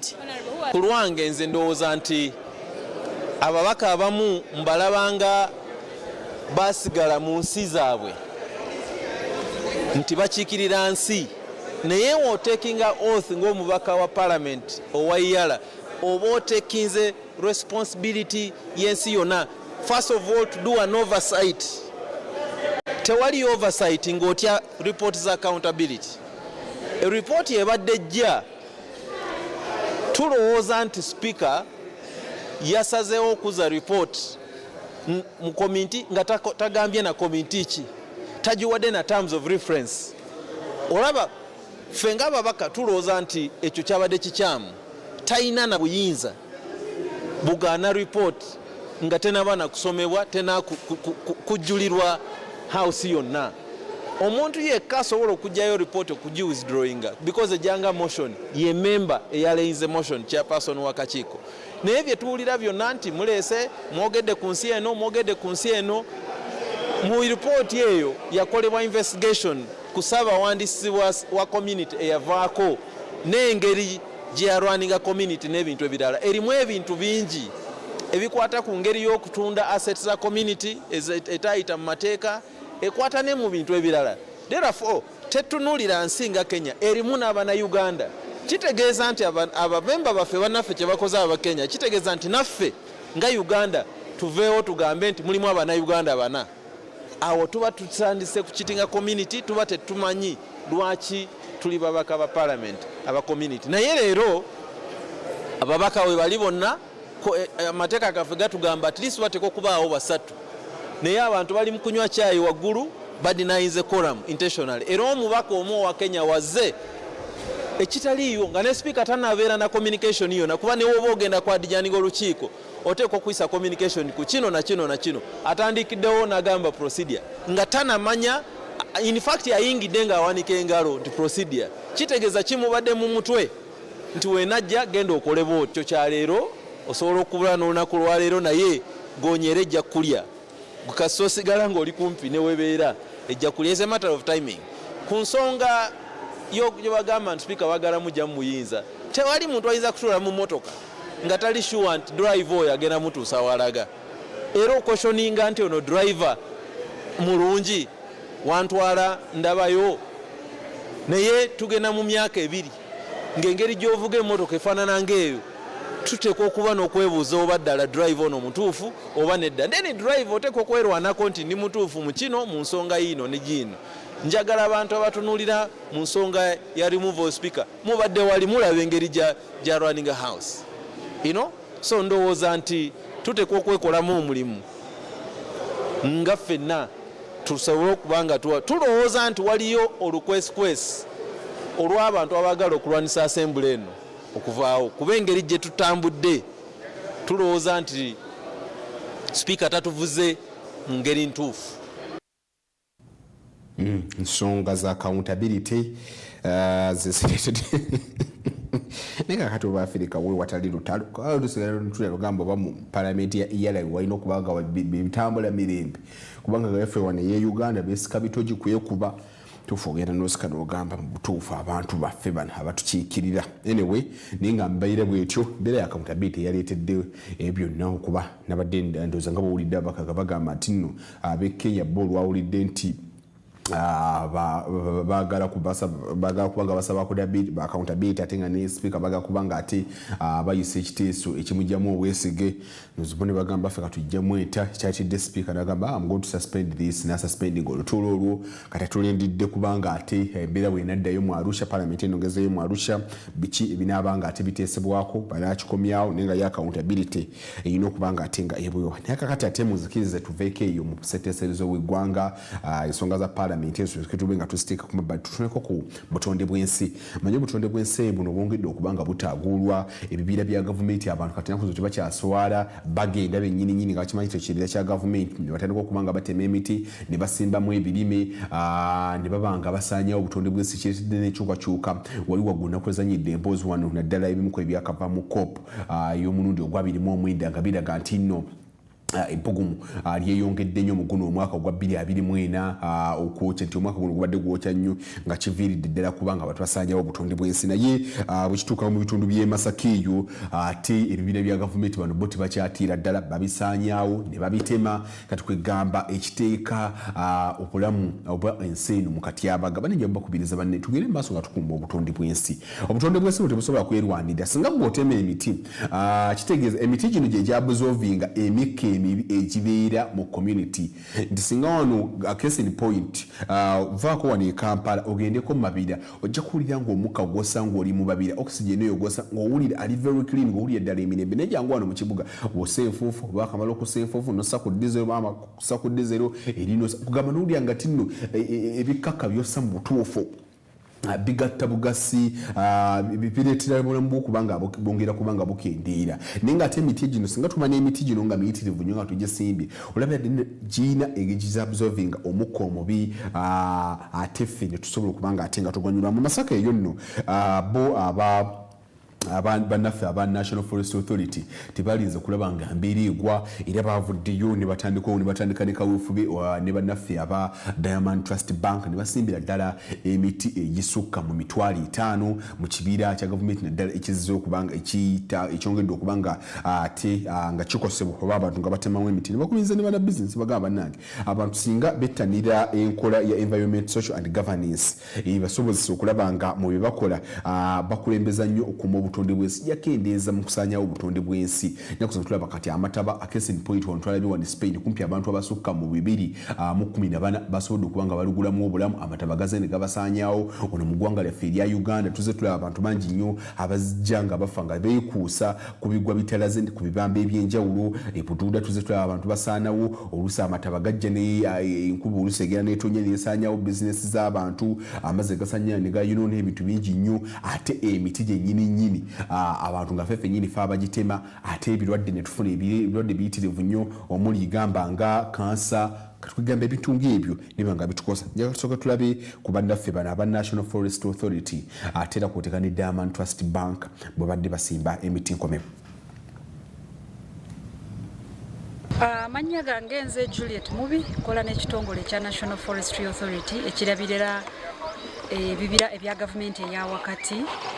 Olwaleero luno tuli wano mu Kasonke Central Forest Reserve mu kibuga eky'e Masaka Kasonke Forest Reserve, Central Forest Reserve yatongozibwawo oba yagazetingibwa mu mwaka gwa 1932 ng'ekibira ekya gavumenti era erina obunene bwayo bwenkanankana nga buli hekiteya 508. Ekibira kino kyatondebwawo ku functions ez'obuwangwa kubanga ekibira kino kya mugaso nnyo kubeerawo okwa Lake Victoria oba Nyanja Nalubaale. Ekibira kino kyekimu ku ebyo bye bayita catchment areas ekikuuma n'okulabirira okubaawo obulungi okwa Nyanja yaffe ya Nalubaale. Olwaleero tuli wano ekibira kino kyatondebwawo n'okubaako emigaso emirala gye kiweereza ku muntu wa bulijjo oba naffe Bannayuganda ffenna nga enku ku batuuze n'eddagala n'ebirala ku batuuze baffe ab'e Masaka abakiri okumpi abakiriraanye oba n'eggwanga lyonna nekituweereza nekituwa ecological functions. Olwaleero wano tuli wano okutongoza okuzaawo ekibira mu bitundu ebimu wekibadde kyononeddwa. Tukolaganira wamu ne bapatana baffe oba banywanyi baffe aba Diamond Trust Bank batuyambako ne batusapootinga n'ensimbi naye nabo ne bajja ku ground tusobole okuzaako hectares 15 ku ebyo ebitundutundu ebyekibira bino ebibadde byononeddwa. Ekibira kino kifunye okusoomoozebwa okwa encroachment ku bitundu tumu nga bwe mulaba waliwo we basimbyeko emmere. Okusoomoozebwa kuno kuva mu bantu abaliraanye ekibira n'abava ewala abazze okutemamu emiti embaawo oba abazze enku oba okwokyamu amanda. Naye twasobola okukuŋŋaanya abantu abo nga tukwataganyiza wamu ne district oba ne city Masaka ne twegatta ne twogerezeganya ne tuggulawo empenda era ne tusimbamu kye tuyita pillars, concrete pillars ezitwawula ekibira n'ettaka lya Ssekinoomu. Kati bwe twakola ekyo ne tuzuula nti ebitundutundu ebimu ku kibira byali bimaze okwonenebwa abatuuze nga basenzeewo era balimirawo emmere neera ne tugenda mu maaso ne twogereganya nabo. Kati ekitundu kino awo tutandise okuzaawo ekibira. Kitandise leero naye tugendera ddala mu maaso tukizeewo bulungi nga bwe kirina okubeera. Ate tukozesa emiti egyakasangwawo egyalimu mu kitundu kino gye tuzaamu ng'emisizi, misambya n'ebirala ebyali birimu byennyini bye tuzaawo kye tuyita restoration planting. Gange Kaziro Kyambadde nkulira corporate institution and business banking at Diamond Trust. Ate nze wano nga also representing our CEO and managing director Mwami Godfrey Sebana mu kulaunching a partnership eno ne National Forest Authority. Nga bw'obuuzizza ebintu ebyaffe bya ssente naye era tebyawukana nnyo ku bulungi ku butonde. Ffe aba Diamond Trust Bank bakasitoma baffe bonna era tuba tubakubiriza buli kaseera nti nno ebintu bye muba mukola tebibanga tebiweewuula obutonde bw'ensi. Kyekyo lwaki tukiriko nnyo ate tukisaako essiira nga tugamba nti nno ssente zonna zetuwaayo oba in a form of a loan abantu abajja okwewola essente kiki ezigenda okukola. Ate ne bwe tuba tukola risk analysis ekintu kye twessaako essiira ye issue ya sustainability. Kigenda kukola bulungi ki ku environment kubanga ogenda nolaba nti no ebintu destroying environment maybe is pollution, abantu abalina amakolero, abantu abakozesa abaana abato mu factories zaabwe, ebyo byonna tuba tulina obicheckingamu nti ye tugenda kuwa ssente zino naye zigenda kukola ki, ebintu bye zigenda okukola bisaamu obutonde ekitiibwa oba byeyongera kukola ki kusatulukuka.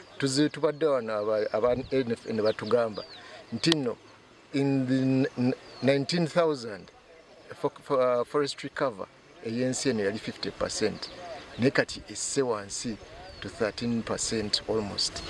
Ekyo olabira ddala nti nno bw'olaba nti emyaka egiddako 2 bwe tubanga tetulina kye tukoze then wagenda kubeerawo obuzibu. Kyekyo lwaki tuba tulina okukyenyigiramu kubanga obutonde bwonna buba bugenda kusaanawo. Eno terina bbanga, so agamba nti erina ebbanga.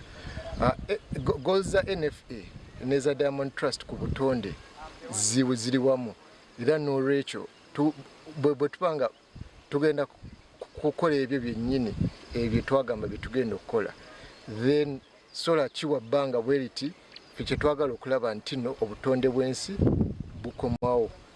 Ate kyekyo lwaki buli kimu kye bajja okwetaaga tujja kukola ki kwongera okubawagira.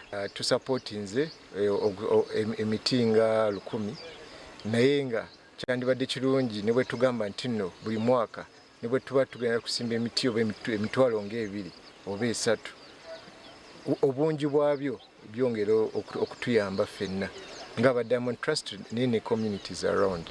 Ku magoba gonna ge tuba tukola kitukakatako okubanga nti nno ssente naffe ze tukola ziddayo okuyamba abantu mu bintu bwe biti ebibanga ffenna tubiganulwamu.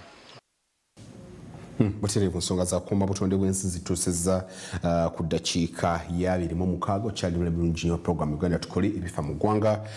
Munzikiriza sooka mbawo muzeemuuko bwetukomawo ate tutunuulyeko ku lugendo lwa bannaffe aba USSIA oba Uganda Small Scale ate Authority abavunaanyizibwa ku bubizinesi obutonotono, olugendo lwabwe olw'emyaka 45 gye bagenda okuba nga abajaguza mu Desemba ono.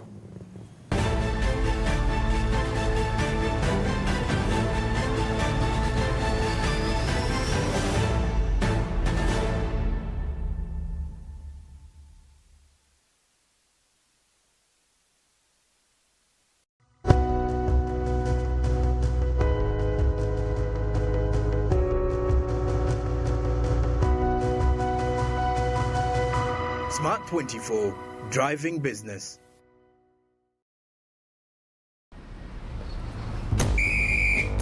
Okuba omusinguzi oyine kuba stede nka Tiger. Konka koligula amashita na MTN Momo okusingura kworobi. Kozesa Momo app ningashi imata *165*3#. Teka Momo chant code, teka Momo hendo gwesente, teka Momo pin, oshashure. Congratulations! Emotoka yawe shemerirwe kandi watunga omugisha gwo kusingura mobile money na MTN Momo.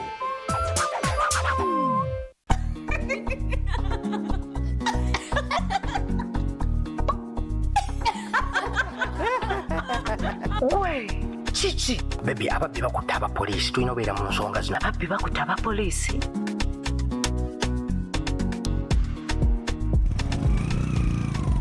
This is Matoma, and well there, scored against the club with which he won the title more than a decade ago, and it's the 100th goal. Upgrade to become BFF with the Premier League and enjoy football's best moments at only 90,000 shillings. Go TV Uganda, love it. Roll up, roll up. Let's go. Welcome to DSTV Land. The most awesomest place to spend your holidays. Suffering succotash. There's loads to explore with something for everyone. Amazing. All the best shows. Wow. All the best buzz. It is pretty great. So don't miss out and let the holiday fun begin. It's a blast. Only on DSTV. Are you a woman entrepreneur or a woman owning a business and looking for affordable financing to scale up your business? Look no further than the Grow Loan. Grow Loan targets female entrepreneurs nationwide. Key features include a minimum loan amount of 4 million and a maximum loan amount of 200 million shillings, a maximum interest rate not exceeding 10.5% per annum, a loan repayment period not exceeding 24 months. All Grow Loan borrowers must comply with the Grow Project environmental and social standards. Special incentives are available for borrowers that are refugees or from the refugee host communities, people living with disabilities, and women entrepreneurs from the underserved or minority groups. To apply, contact any of the 6 participating financial institutions. Contact us for more information or visit our website at www.grow.go.ug. The Grow Loan is an intervention under the Grow Project, a Government of Uganda project financed by the World Bank and implemented by the Ministry of Gender, Labour and Social Development and the Private Sector Foundation Uganda. Grow, generating growth opportunities and productivity for women enterprises.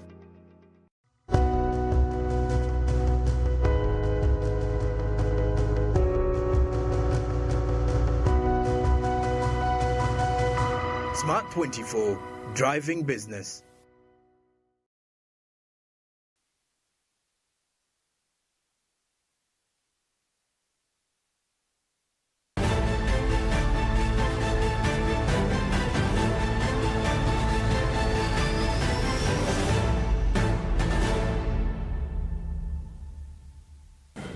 Poterevu mulungi ali ku program Uganda Tukole azindi dakika 30 zimaze okubanga zeegaana essaawa eno ey'omunaana Charlie Derrick ne Kiwalabye bwe tukyatambulira ddala nga tutunuulira ebifa mu ggwanga lyaffe lino erya Uganda katusubire nti kyemisanyusa budde okubanga okifunira ejjero lyo olunaku olwokusatu tetutera nnyo okubeera nnyo kalippagano k'ebidduka ate era bwe weetegereza ku mbeera y'obudde ekiro ddala ebweru wa studio nino mu kibuga Kampala tetusuubirayo olunaku lwaleero nkuba naddala mu budde buno obwekawungezi naye nga bumanyi nti nno engeri gye tuli mu sizoni y'enkuba manvuuli ng'eyo njogera kwa abateekateeka okubanga muyingira ekibuga Kampala tenaba kubanga mukiyingira olina okubanga olina manvuuli munange okwetegekera embeera yonna Abaganda bagamba nti okwerinda si buti ensanafu etambula egaludde nga olunaku lwakusatu terutera nnyo okubanga lubeerako nnyo akalippagano k'ebidduka badde ndabaalabakaawo enseenene kakati nnyingi nnyo katale katusobere tino abali mu bizinesi eyo musobodde okubanga ate mufunira ddala ku nsimbi kubanga kakati abantu bangi nnyo bakyagenda maaso okubanga bagula nalabidde ndabaalabakaawo ekikopo ky'enseenene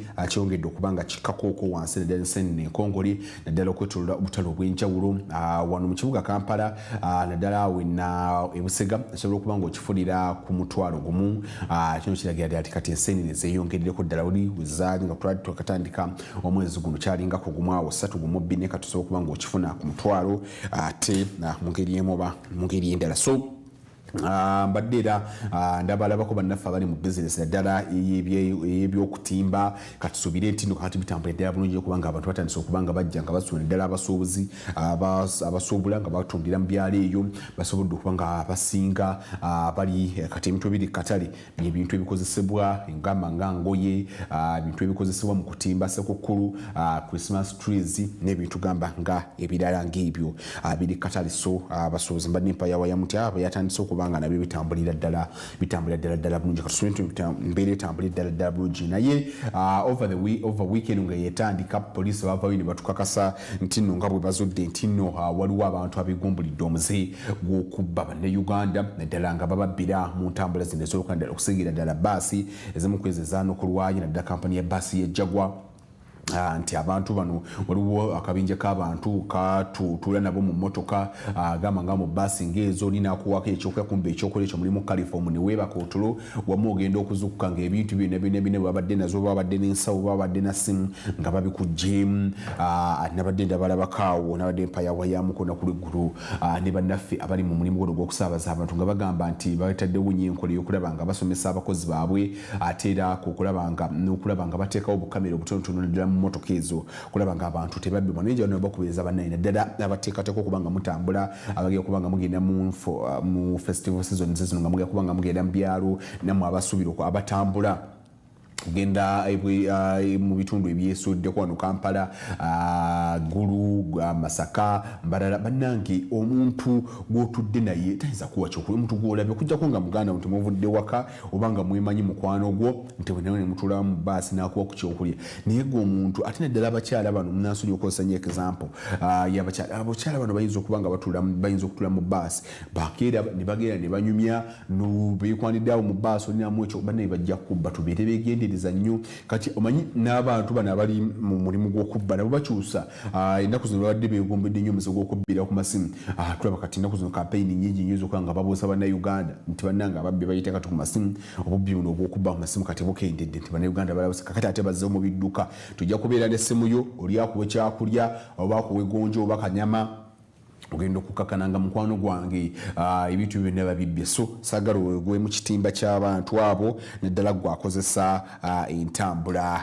gamba naddala eya basi kakati njagala mukkirize tutuleko mu nsonga y'ekibiina ekitaba bannamakolero amatonotono ekya Uganda Small Scale Industries Association bano nga bagenda kuba nga baweza emyaka 45 nga baweereza ddala bannayuganda ekibiina kino mwe mwegattira mu bizinesi obutonotono bano bankola juice bannayuganda nkola bizigo nkola mazzi abalina ekibiina ekibagatta ne kibayambako kubanga bakibanoonyeza katali atera kwoteeka n'okuba nga ate badukanya bano bategeseera n'omwoleso ogenda okuba nga guyinde gutandika okuba nga gutambulira ddala omwezi ogujja naye bano bagamba n'okugamba nti babadde tubayabayamuuko ne balaga nti no gavumenti esobodde okuba nga ebakwasizaako newankubadde wakyaliwo okusomozebwa kungi nnyo naddala bizinesi zaabwe ze baddukanya naddala emisolo egikyali waggulu nnyo naye gavumenti esobodde okuba nga ebakwasizaako naddala ngaeteekawo naddala sente ez'enjawulo zebasobola okuba nga bagenda ne beewola naddala mu banks mu development bank ensimbi gavumenti ziteekayo linazifuna n'ateekako mu bizinesi ye naddala waliwo n'ensimbi eza covid recovery fund gavumenti zeyateekawo okulaba nga bannanyini bizinesi bagenda abalina amakolero amatonotono nga bagenda okuba nga ate beewola okulaba nga ate bizinesi zaabwe ate zongera okuba nga zisituka ne bano batugenda bagamba nti ebimu kusomoza kubasanza ddala mu lugendo luno olw'emyaka 45 gy'emisolo egiseze okuba nga giri waggulu egiretedde n'abamu okuba nga ate bava mu baggalawo amakolero gaabwe okuba nga emisolo miyitirivu nnyo n'ebintu gamba ng'ebiri bijja tusooke tulabe ku bannaffe bano aba Uganda Small Scale Industries Association mutukomawo tutandikira bassebo ne bannyabo tubalamusizza nnyo era mwebale okujja ne mubeera naffe ng'ekitongole nga tulonkinga oba nga tutandika olugendo nga tugenda okucelebratinga emyaka 45 nga tuli mu nsiike. Uganda Small Scale Industries Association oba mu bufuutifuuti kye bayita UZIA kitongole kya bannamakolero ekyatandikibwawo 1979 so gye emyaka 45 bweddu. Kitongole kino kikola ne bannamakolero amatini mu ggwanga lyonna era nga kirina ebitebe 16 mu Uganda eno yonna. Tulina bammemba bawera emitwalo 12 ate nga ebitundu 43 ku bano bakyala. Ebitundu 47 kwabo bavubuka. Ekikutegeeza nti nno ng'ekitongole twagala nnyo oba tufa nnyo ku nkula y'amakolero amatini agatandikiddwa abakyala n'abavubuka. Ekitongole kino okutandika kitongole kya bwegassi kyaba members abo abalina businesses entini ezirina ezigattako omutindo era nga tukola ne sectors ez'enjawulo tukola n'abakola ebyemmere tukola n'abakola ebyobuzimbi tukola n'abakola abookya ebyuma abagatta embaawo so tugezaako okulaba nti mu ggwanga lyonna yonna abantu bano balina eddoboozi eriboogerera okulaba nti batuusa amaloboozi gaabwe eri gavumenti okukyusaako oba okutereeza engeri gye balabamu bannamakolero amatini naye ate n'okulaba nti bakyusa embeera oba environment mwe bakolera. Tugezaako nnyo n'okulaba nti bannamakolero amatini mu ggwanga lino balina obukugu obubayamba okukola emirimu gyabwe gye balina okukola. Ekisooka tubayambako okufuna obukugu obw'okutandika businesses entini. Ekyokubiri ne tugezaako bayamba n'okulaba nti abalina obukugu ate balina okweyongerako nga tubatwala mu mitendera egy'enjawulo ate olumaana ne tubafunira ebipapula ebibalaga nti nno balina obukugu bwe basobola okukola mu bintu ebyo. Tubayambako n'okulaba nti bizinesi zaabwe zitambula si kutambula nti leero wabula okulaba nti zisobola okubeera ebbanga ddene nga tubawa emisomo egy'enjawulo ng'okukuuma ebitabo okufuna abakozi okulaba nti basobola okubeezawo bizinesi zaabwe ntini. Ffe ng'ekitongole leero tuyanjulula enteekateeka y'okulaba nti tukuza emyaka 45 n'ebyo bye tutuuseeko ng'ekitongole naye n'ebyo bye tutuusizzaako bammembazi baffe. So tubayita era tubakubiriza okulaba nti mutwegattako nga 2 paka nga 4 tugenda kubeera ne bannaffe betukolagana nabo mu bya bizinensi ne bammembazi baffe bagenda kujja balage ebyo bye bakola. So tubayita mubeerewo mu bungi, mwebuuze ku bitongole bino ate muyige n'okuyiga. Ne si kuyiga n'okulaba nti n'abo be tutandise nabo ffe ng'ekitongole emyaka 45 bagenda kujja bababuulire batambudde batya, tubayambye tutya, biki bye bafunyeemu. Ekitongole tubadde basaale nnyo mu kwogerera bannamakolero amatini.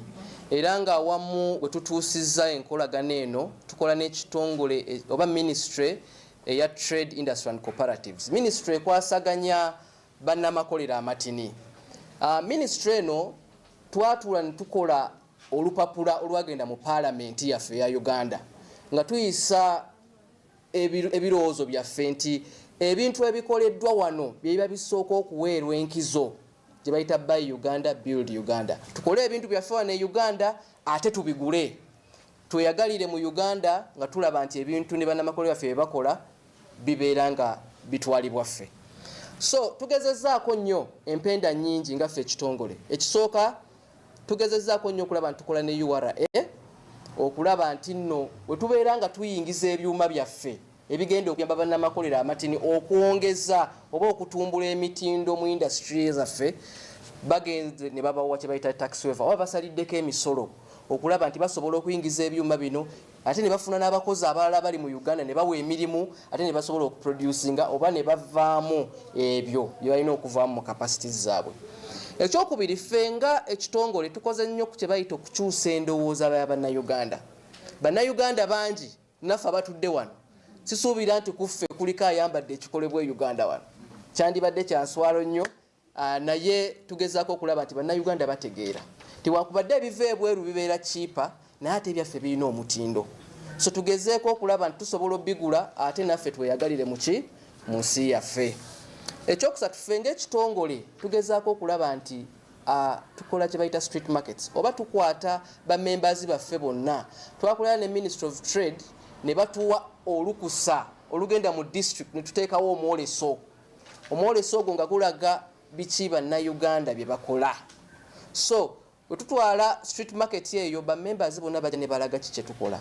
Tugezeeko okubuulira ensi yonna, tugezeeko okubuulira eggwanga lyonna nti bannayuganda balina bye bakola mu ggwanga bino ate bya mutindo.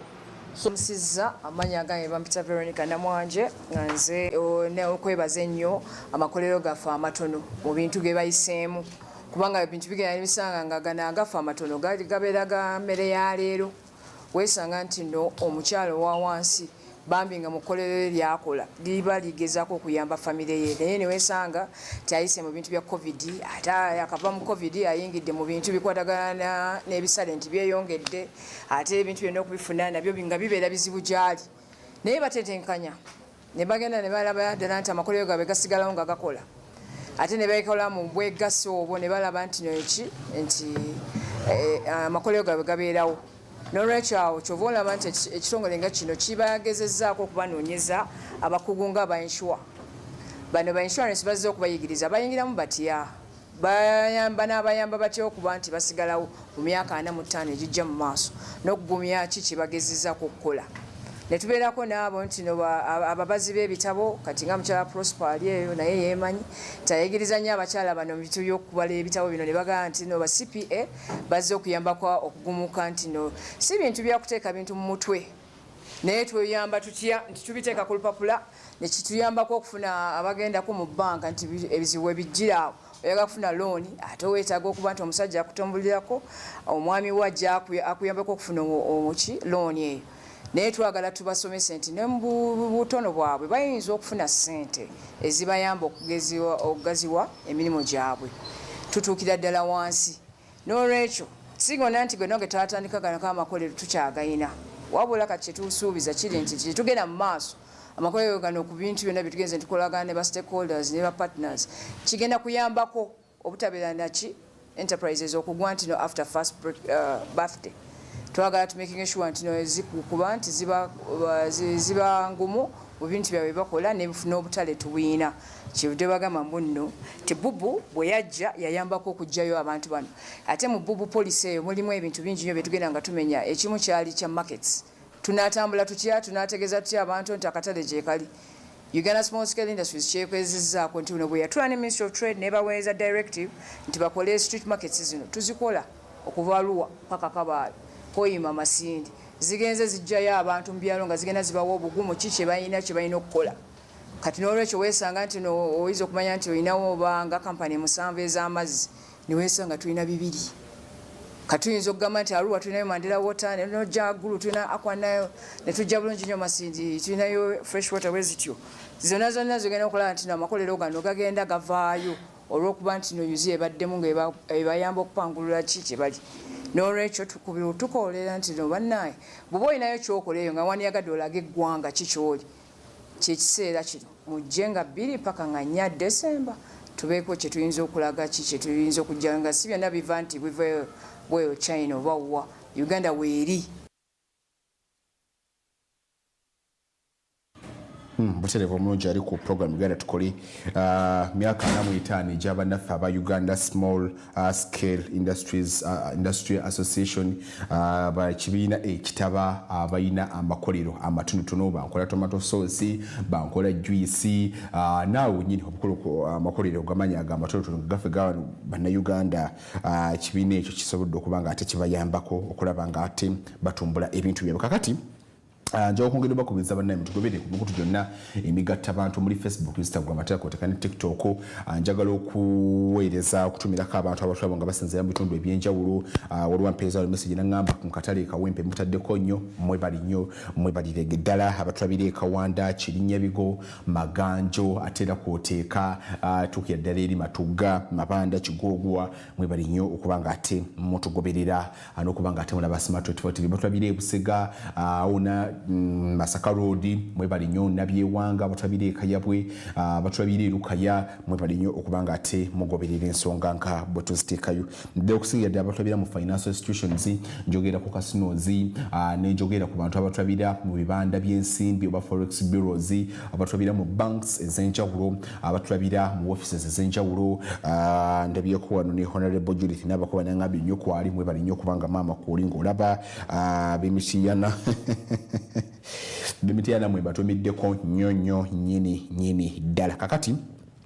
munzikirize okubakubiriza bannange okugenda mu maaso nga mukola biyinza okuba nga leero tebigenze bulungi nnyo oyinza okuba nga edduuka kuva luwali gudde bakasitoma bazze mu ngeri ya lusoobosoobo toggwamu maanyi towanika luyinza okuba nga leero luganye tekitegeeza nti n'enkya lujja kubeera bwe lutyo wiiki eno eyinza okuba nga tebitambudde bulungi tekitegeeza nti n'embeera ejja kuba nga ate nga eri bwetu kakati olunaku olwaleero n'olunaku olw'enkya gavumenti abakulu ab'enjawulo abakulembeze wali ku ssettendekero wa Kyambogo University bali mu lukuŋŋaana olw'okulaba nga ate batunuulira abantu abaliko obulemu ku butya bwe bayisibwamu okulaba nga embeera abantu bannaffe bano gye bawangaliramu nga tebanyigiriza nnyo lukuŋŋaana luno lwakulaba lwakongera kuba mu tooki mu mbeera bano abantu abaliko obulemu engeri gye bawangalamu naye bwe weetegereza abantu abaliko obulemu bano bazze basanga okusomozebwa kunene nnyo kitandikirako actually ku movement zaabwe oyinza osanga abantu abamu nga maybe balina obuzibu tebasobola okuba nga batambula katete ebizibu ebisinga eddala ebimu ku ebyo naddala ebiyina tugambe ng'emyaka nga 10 emabega nga bwe baali babizimba tebakonsideringa bantu baliko obulemu bayinza okuba nga bayita kati abantu bano ne baba nga basanga obuzibu bunene nnyo mu ntambula zaabwe zosobola okubanga mutambula zaabwe okuwalampa amadaala ngaago abamu basobezebwako recent nyini ssettendekero w'ekyambogo wano wenyini waliwo lecturer bujuzi wano akyalina mu kooti awo akyatebya misango gyakulaba nga yakabasanya omwana muzibe ate nga mwana amusomesa mwana muzibe n'amukabasanya ate n'amusiga n'akawuka kasiimu so abantu bano abaliko obulemu basanze okusomezebwa kunene nnyo abamu babuulibwa abamu abazadde neddala bwazaala omwana n'akitegeera nti omwana aliko obulemu mubiri gwe namudduka kutuze tulaba abazadde bangi nyo bavaayo bakaba nti oba taata omwana yamunzirukako oba maama olwaza omwana alaba nti naaliko ekikyamu nga aliko obukosefu ku mubiri gwe n'amuleka katugamba abantu bano stigma bimu ku ebyo ebisinza okubanga bibakosa nti abamu baboolebwa basosolwa nyagala tonsemberera abamu ne babanga ate balema n'ofuven okubanga bafuna service despite okuba nti nno balina n'ababakiikirira mu parliament tino gavumenti etunulamu netunula n'okubanga ababaka wali ababaka bayitirivu nnyo abakiikirira abantu abaliko obulemu naye embeera z'abantu bano abaliko obulemu zize zirongoosebwa zizikyukakyuka mpolampola naye zitambula mu ngeri yakasoba ate ng'abantu bayitirivu nnyo omuwendo gw'abantu kakati guwerako abantu abalina obukosefu ku mibiri abatalaba bakiggala abantu abatasobola kubanga batambula abasanyalala kagamba n'ebintu ebiringa ng'ebyo naye jjakulujjo Profesa Katunguka ono nga yamyuka akulira kyambo ku University Baddawo ku Media Center naddala ng'ayanja ebimu ku ebigenda okubanga bituukibwako ebigenda okubanga bitunuulirwa naddala mu lukuŋŋaana olugenda maaso kati olunaku olwaleero n'olunaku lw'enkya era nga ne First Lady yasuubira okubanga yimugenyi omukonyi tusooka tulabe ku Profesa Katunguka naddala ng'ayanja ki ekigendererwa eky'olukuŋŋaana kino ate nkome otandikira twogera ku conference oba olukuŋŋaano olugenda kutuula enkya n'olwokuna nga badiscussing oba boogera ku nsonga z'abantu abalina obulema abalina obulemu disabled people balengamba nti tuyise omukyala Janet Kataha Museveni, the Minister of Education and Sports, ajja abe omugenyi omukulu ku lukuŋŋaana luno naye n'akkiriza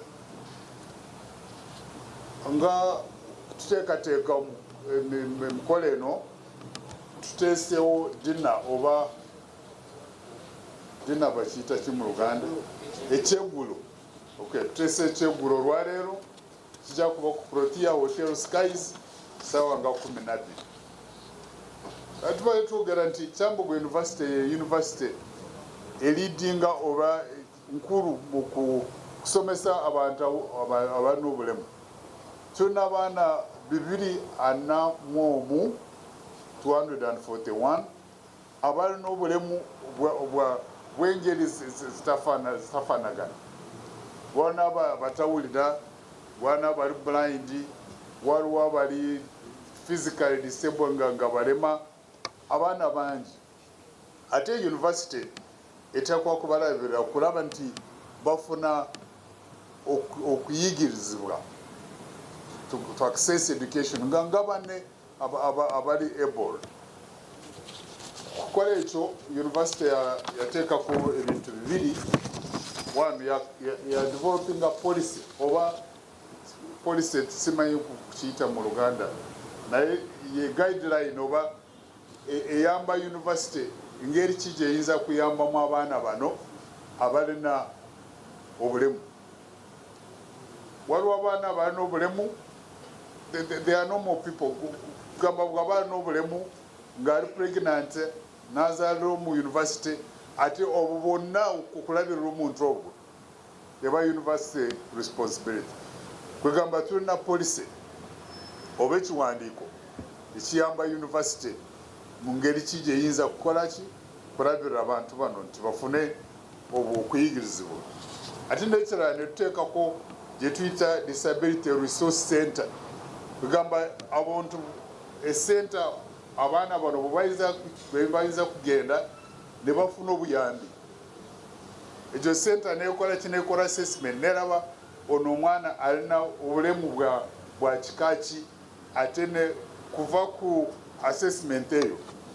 n'advisinga management ya university engeri ki gyeyinza kumuyambamu ate sente eno etuyambye nnyo eyambye abaana abayizi neyamba na staff abasomesa abalina obulemu kubanga tulinamu abasomesa who are blind tulinamu n'abasomesa who are deaf ate sente eno ebayamba nnyo nnyo nnyo kale yebyo eyo no conference ejja kuba waliwo groups enyingi ezituwadde sente kulaba nti conference eno nebawo waliwo Norwegian Association of Disabled Persons singa high education kati omuntu oganda omulalu abeera mu kyalo atambula mu kyalo university eyinza tetuyinza kumuleeta ku university kubanga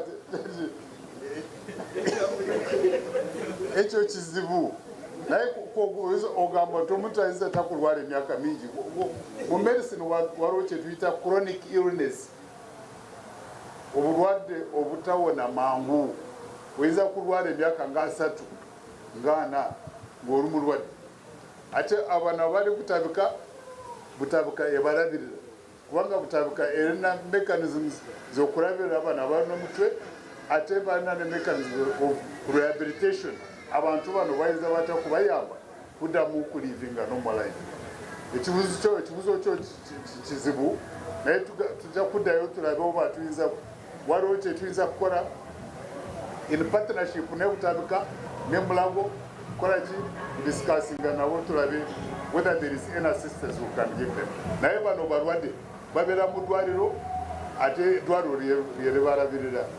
Thank you.